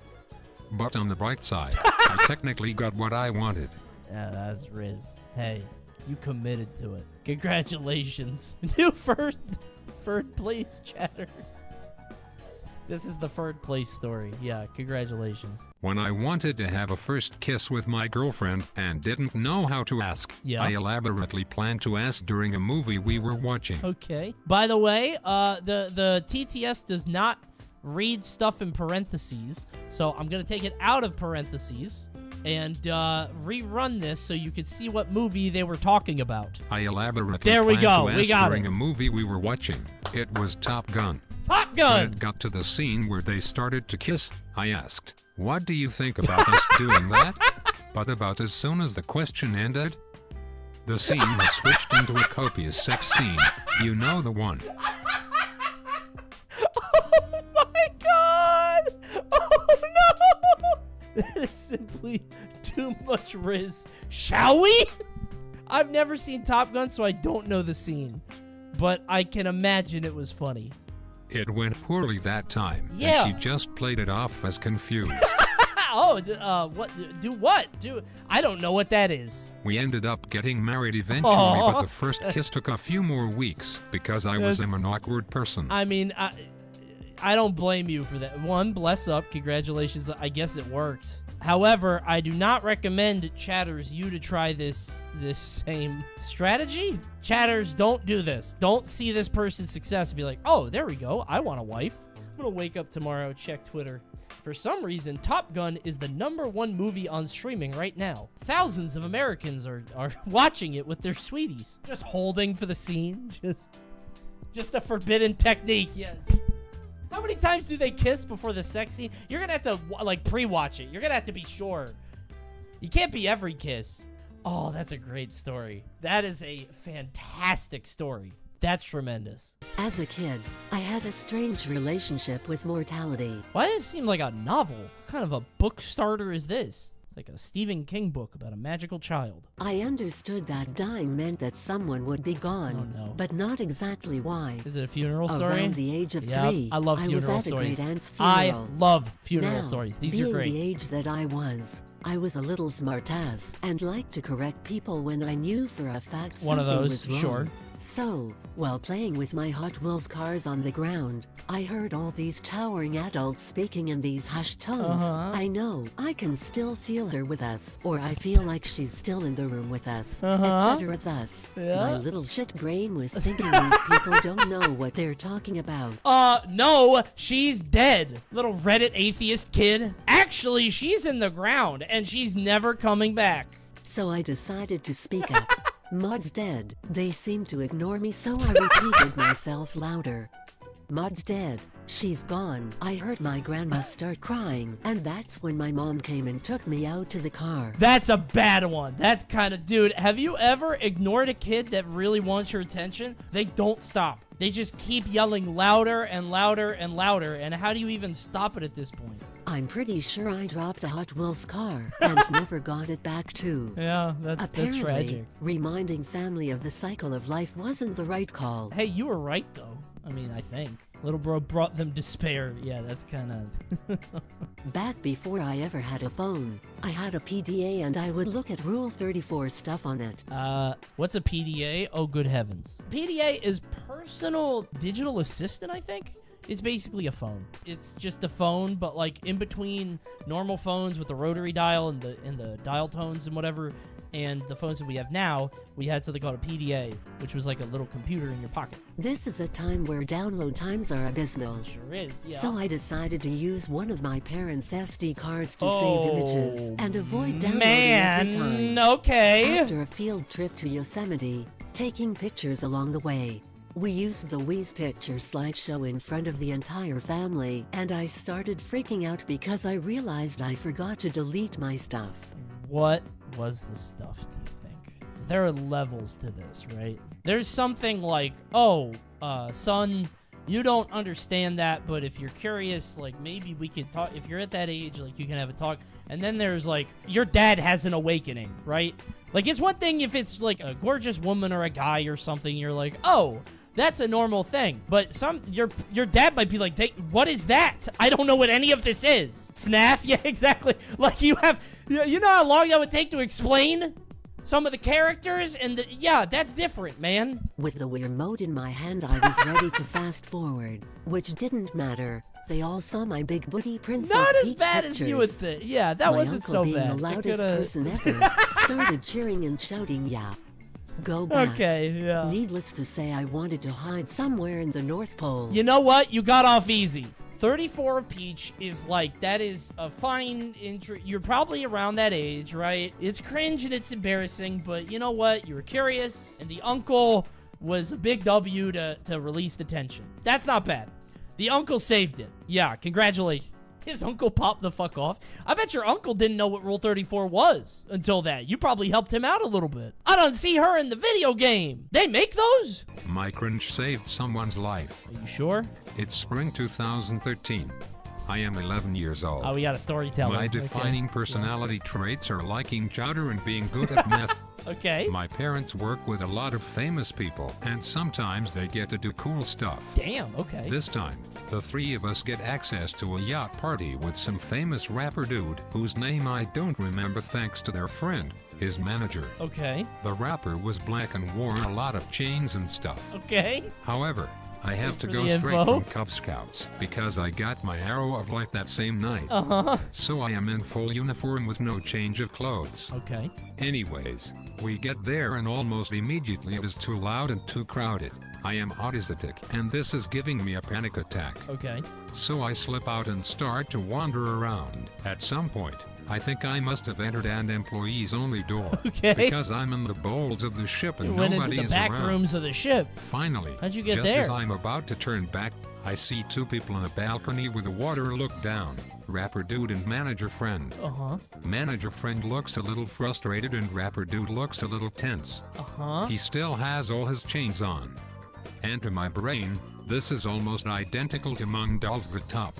Did not expect that. Did not expect that. I thought something bad was about to happen, or these two were fighting. You know, when they dropped that they like chowder, I thought that was just like a fun little bit of world building. I thought that was just a little bit of lore, right? What is that? Let me go ahead and show you. I should have known when you said chowder. If you're wondering who Mung Dal is, this is Mung Dal, who is a character in Chowder, who is like Chowder's dad or something. Dad? I didn't fucking watch Chowder. I was a flapjack guy. So, I walk up to them and say, "What's up, diggity dogs?" Okay. Because MD said that. I bet he does. I swear to you, manager jumped a fucking foot into the air. And as he did, I saw he was holding none other than a fucking knife pointed at rapper dude. Oh my brain does not connect the dots until years later. Oh shit. Instead, I say, "Oh, cool, you have a knife. Let me show you mine." And I pull out my pocket knife and flip the blade open towards What? You manager made dude. a threat? This was done quickly No and swiftly way! because I'm just internally like, OMG, this guy's a Boy Scout. The manager just stands there awkwardly for a few seconds and then leaves. You threatened a rapper's manager with your little Cub Scout pocket knife? What the fuck? Rapper dude thanks me and tells me to get back to my parents. I do. They were looking hard for me. The rest of the event is uneventful.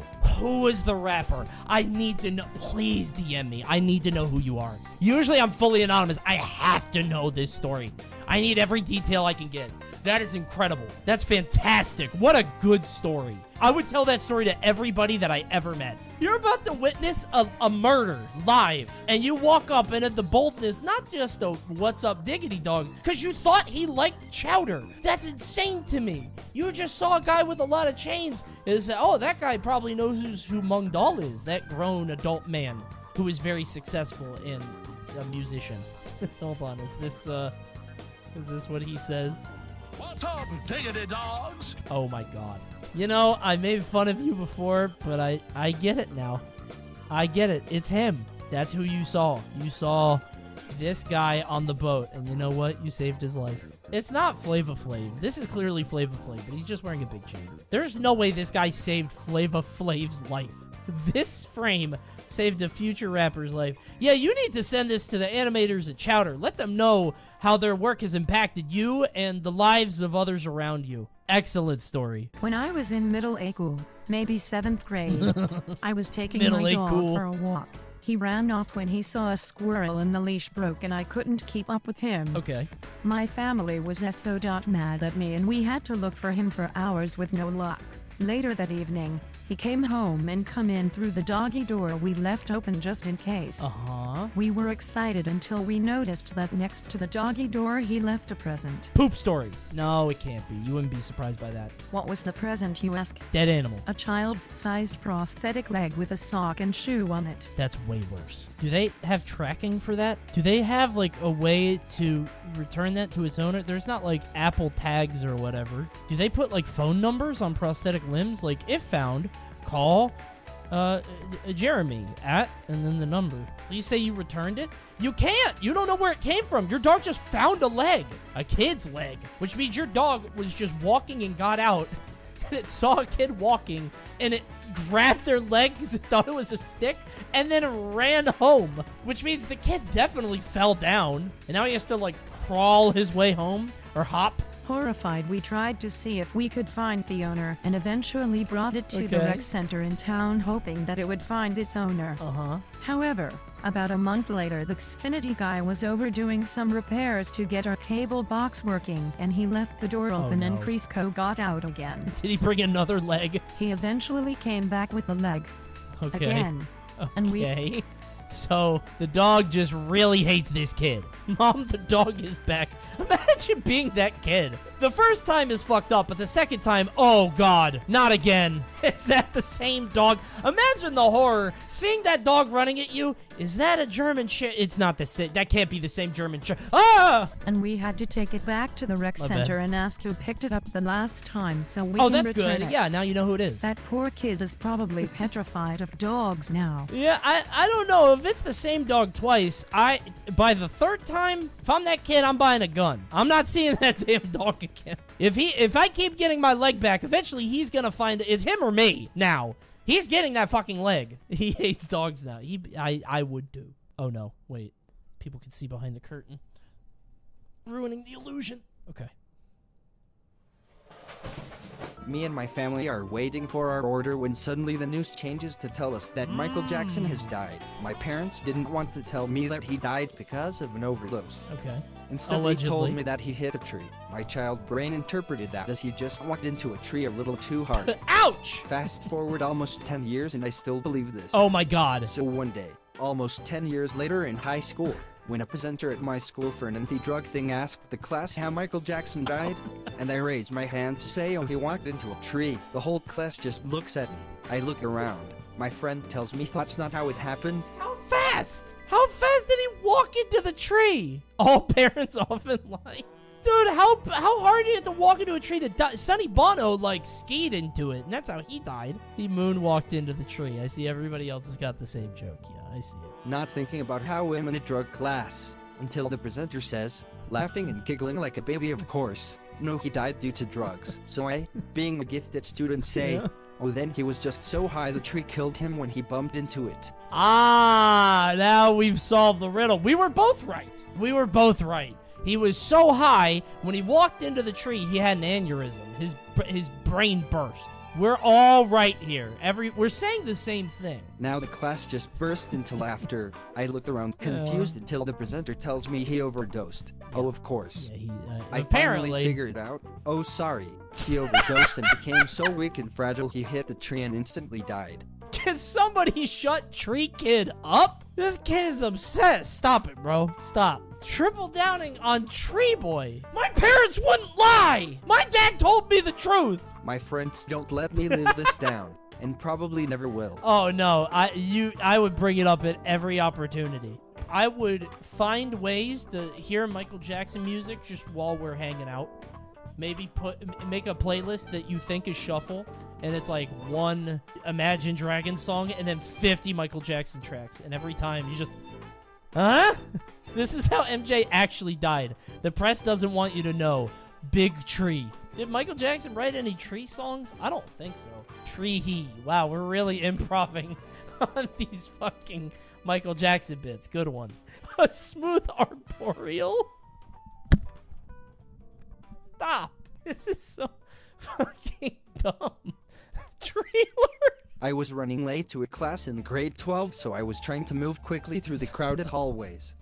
I was at the last corner before the classroom I was headed to and was almost at a run when a group of girls turned the corner directly in front of me. I had no time to slow down and crashed directly into the girl in front. She lost balance and fell over, and when she hit the ground, her arms popped off at the elbow and slid a few feet from her. I instantly yelled in surprise, realizing after a few seconds of shock that I had knocked over the girl with one arm. Another one? You said her arm came off, and I was like, I want to make sure that I'm right here. Is this a prosthetic? It's another one. Oh my God, she's back. All women have one arm. It's not all women, but it seems to be quite a few. We keep having characters in our stories where it's people with one arm or one leg. Oh my, one arm Wendy. Not again. My face turned bright red. I said a choked sorry to her, and picked up her prosthetic and you as give her her a friends helped her hand. up. She was too shocked to say anything back and started to cry as all of her friends gave me harsh looks. I didn't know what to do, so I turned around and kept walking to class. Oh, God. You just leave? So, just to be clear, you were running in the hallway, you slammed into this girl, her arm goes flying, and then you turn around and leave. You were just a random event. He didn't do anything wrong. He did. He's just sprinting down the hallway, just absolutely just shoulder checked this poor girl. He said sorry, yeah, but that's not the... Come on. God, how do we have so many of these stories? I knew, like, maybe 5 people in my life that were missing a limb. It's not very common. Be honest, Compton and Keene. If you guys see a story about somebody with a prosthetic limb, do you, like, auto-clear it? Is that something you're just like, send it? I don't care what it is, just send it so we get another one. No, it just happens. That seems to be a consistent thing then. Some are dumb. That's crazy. So we have even more stories that get filtered out that involve a prosthetic limb. At the time of this story, I was in 8th grade. My school was wanting to be cool, so they set up an esports team to compete with the other Catholic schools in my area. Okay. Among the games that were featured was Mario Kart 8. Damn, you know what's crazy? I can't tell how old this person is because that game's been around for like 2 decades. Like most times when people say shit like this, you can kind of like gauge it, right? You can age them. This person could have gone to Catholic school, you know, a decade ago or a year ago. We'll never know. I had been playing Mario Kart with my dad since I was around 4 or 5. Okay, maybe the same Mario Kart when he was 4 or 5. So, my dad thought I would be a good fit for the team. Okay. Long story short, he made me sign up. Okay. Our team was pretty good, so we made it to the playoffs. It's kind of weird for your dad to get you, to force you to be on the Mario Kart team. Like, most dads are, like, into team sports and shit. Your dad's a dork. In the 3rd match, we arrived at the library where the match was being held and noticed that the team we were facing happened to have a very young kid, maybe in around 2nd or 3rd grade. No, it is a gamer rage moment. He happened to be 3rd in the rotation, and when he arrived to face me, the kid was crying. What about? He pleaded with me to go easy on him, saying that he lost the past 2 games and didn't want to go winless. Okay, I keep making fun of this, but I want you guys to know I've been that kid before with Pine Derby racing in Cub Scouts. I was him. I never won a single Pine Derby race, and I cried. Never mind. I feel bad for this kid now. I hope you went easy on him. I didn't exactly know what to say, which ended up in me coldly staring him down as he cried at me. Oh my God. We played the match and I beat him extremely easily, which caused him to cry even more. He yelled at me through his tears, saying stuff like, "You're not cool," and "You monster." You monster? Oh my God, dude. He's right about the first part. But you monster? I never apologized to him, and that kid must have talked to everyone he could, because when I went back to school that Monday, what are you doing, one of my man? friends pulled me aside to say something along the lines of, "Why did you make that kid cry? I'm regretting ever being your friend." Yeah, why couldn't you This have was been not nice? an isolated event. I went from being a kid that, while quiet, was respected, Yeah. to being public enemy number 1 at my school. Good. That's the story of how I lost many of my friends and Good. acquaintances over a Mario Kart tournament. Good, and I hope it was a teachable moment. I hope you learned something from that. Even if you're not going to let him win, he didn't tell you to let him win. He just said to go easy on him, and you couldn't do that. You didn't even say no. Apparently, you didn't even say, "No, I'm going to try really hard." You just looked at him? I'm embarrassed to have you as a viewer. Why don't you go watch PewDiePie or something? Go watch Markiplier or Mark Rober. I don't want you in here. For context, all this happened when I was in 3rd grade. Some piece of shit beat me at Mario Kart when I pleaded for him not to. One night at home, I woke up needing to pee desperately.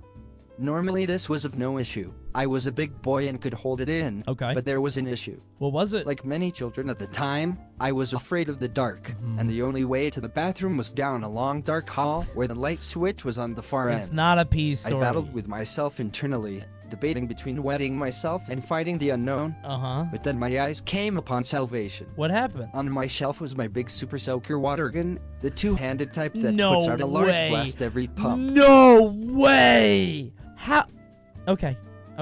No, okay. I quickly relived myself into the tank of the water gun, and then soundly went back to bed. Okay. Me being a dumb child completely forgot about this incident. Oh, I'm gonna throw up. This was during the cold season. Oh my so god. the soaker stayed there for months. Oh my god, it's fermenting in there. It's gonna ferment and get like bugs and bacteria and shit. Oh my god, dude. Much later, me and my friend were hanging out in my room, playing with toys. For no particular reason, he picked up the water gun and noticed it was filled with his Surely you told him. Surely you stopped him. This, and at the same time, no, remembered no, with no, no, horror no, what no, wasn't there. no, no, no, no, don't shoot the gun. Don't shoot the gun. No! Before I could even get a don't out, he had already unleashed the blast at me. Oh my god! What was to be a silly little splash of water turned into an unholy dark stream of rancid urine that directly nailed me. Dude, it's probably like dark, right? That shit was sitting for months. To the credit of the soaker's designers, yeah, it sealed the smell perfectly because the second the aged piss was exposed to the world and mostly me, I immediately vomited. Yeah! And my physical senses were totally overwhelmed. I bet, yeah. The next hour was composed of both of us retching non-stop, my parents trying to get the story out of me as I gagged over the toilet, and then doing whatever we could to clean. Wait, so your parents are begging to know what happened. The parents just run in and they just see their son and his friend just dry heaving, violently vomiting over a toilet. What the fuck happened in here? Oh, I want to throw up. It's rare for a gross out story to have an effect on me. I'm having a visceral reaction to this. You know what, though? You're right. Big ups to Super Soaker for not letting that leak out. I can't believe that you couldn't tell for months and months. I was really into modding the Nintendo Wii when I was in middle school. See, that's a good-ass hobby to have in middle school. Much better than Soul Eater fanfic. Modding Wii's and shit? Dude, you're learning tinkering and technology? Maybe coding? Wicked. One day I decided to modify a third Wii so I could set up another emulator to race Zelda and Metroid NES against my dad and brother. To do the Wii mod, you need a Circle 2005 SD card. Do you really? I scoured the entire house and eventually found one in an empty checkbox from the bank. I had to use our spinny office chair to climb on top of the computer desk. This box was very, very well hidden. Why were we hiding Once I had it, so much? I opened the files up to make sure I wasn't going to lose anything important when formatting since it wasn't mine. Okay, what's on the card? I was horrified to find that it was no fewer than 3 images of my mother posing in black lace lingerie on the couch. On an SD card. Not saved to the computer in a folder buried in a folder buried in a folder. Who keeps nudes on an SD card? That's what I'm saying. I don't need them to be portable. Only 3 fitting on that? That sounds like a Yo Mama joke. I quickly pulled the SD card and returned everything to where it had come from before I could see anything else. It's been more than 10 years, but I will bear this burden to the grave. Oh my god. You are the first I have told. That's a good story. That's a good story. So nobody knows. Do you tell your parents at some point? Surely at some point you have to tell your parents. I think you do at some... No, you can't. It might be funny, though. How the hell do you bring that up? I don't know. On vacation? Playing a board game? I don't know how the... Yeah, after many drinks. Yeah, maybe during Yahtzee, Pictionary, something like that. Cards Against Humanity blank card. Dad's hidden SD card. You play it, and everybody's like, what is he playing? And the dad is aware. It's like, yeah. You don't say anything else. You just talk about the images on the SD card. And everybody else could just kind of fill in the blanks. On the last day of middle school, me and my friends skipped class and planned on leaving early to buy McDonald's. Cool. As we approached one of the school's middle school exits, again, by the way. 2 7th graders I had never met before. One of these kids had a plastic bright red popcorn bucket that he seemed proud of, and his friend jokingly threw it at the exit door 15 feet away. Okay. I honestly have no idea what happened, but an animalistic urge came over me, and without thinking I sprinted as fast as I could to the plastic popcorn bucket on the floor, and I jumped into the air. As I reached the peak of my arc, I heard the 7th grader behind me scream in pure terror, "My popcorn bucket," before I let out a gladiator scream and slammed both of my feet violently into the ground. What the fuck? is happening in this story? Why are you chasing the popcorn bucket? Immediately executing the popcorn bucket on site brutally in front of its Why? owner. The worst part was that no one was in the house, and it made one of the loudest echoes I had ever heard. I can, like, hear the pop on this, like the air exploding. Like, it landed head and face down, and I could just hear it just bursting, man. Like a new universe being born. I panicked, ran out the door, abandoning my friends behind me, and I cried by myself on my walk home. However, this story at least has a happy ending. My friends came to my house after, and we still got McDonald's. That's nice, but are you okay? Are you like a wolf man? What the fuck is this? What kind of animal instinct is that? Dude went feral. He just ran up, smashed it, and then ran out of the room. What an asshole. Why were you crying? Dog person behavior. I'm saying, dude, this is like some werewolf shit. Get checked. Tonight is weird. I would like to preface this story with the fact that I got no sleep before this event because we had to leave for the bus at 3 a.m. Sure, so we're a little delirious. The 8th grade class I was in was having its big end-of-the-year field trip around the state. Uh-huh. We had already made a few stops before going to lunch at a special diner. The diner had a singer who would interact with the audience and sit on the boys' laps, and it was funny watching them get flustered. While this was going on, it was time for our table to order food. Okay. I looked at the menu for a second set. I would like to order Freddy's Rough and Tough Burger. Uh-huh. What the heck are you talking about? The waiter replied, Freddy's Rough and Tough Burger? My friend chimed in, dude, just order a cheeseburger with bacon. No, it says Freddy's Rough and Tough Burger. Sir, I'm gonna need you to say what you want on your burger, or I will just move on to the next person. Demanding Freddy's Rough and Tough Burger? At this point has made up its mind to repeat the name of the burger over and over again in a commanding fashion as some sort of coping mechanism for the fact that the person waiting our table didn't know the names of each of the burgers. Freddy's Rough and Tough Burgers. Freddy's Rough and Tough Burger. I am a rough and tough boy and I want my rough and tough burger. The music has stopped. Everyone is looking at me with shocked expressions as I mindlessly repeat myself. Is this like the end scene in The Aviator? Like when he's like talking into the mirror? Hold on. It's a really sad movie, right? Because at the end of the movie, he just keeps repeating the way of the future. I'm just imagining having like a fucking breakdown over Freddy's Rough and Tough Burger. I have to know the resolution. Why did we think it was called that? The music has stopped. Everyone is looking at me with shocked expressions as I mindlessly repeat myself. My friend ended up having to order for me as existential dread washed over my non-functioning brain. What were we talking Looking about? back on it, I still can't believe I was that out of it. That's it. We don't even know what the fuck he was talking about. What the fuck is Freddy's Rough and Tough Burger? 0 results on Google. What the fuck were we talking about? ARG Burger? I'm genuinely curious. Where did you even get that phrase? Bro, you're being just like them now. I want to know what was on Freddy's Rough and Tough Burger. You know what's crazy? I wish if I was a more popular streamer, if I was like bigger, I would love to just call things, like just make that a normal thing. Because now I'm going to call things Freddy's Rough and Tough Burger, but nobody's going to know what the fuck that means. And if I explain it was on Cringe Confessional, nobody's going to get it. I like Freddy's Rough and Tough Burger. That's fun.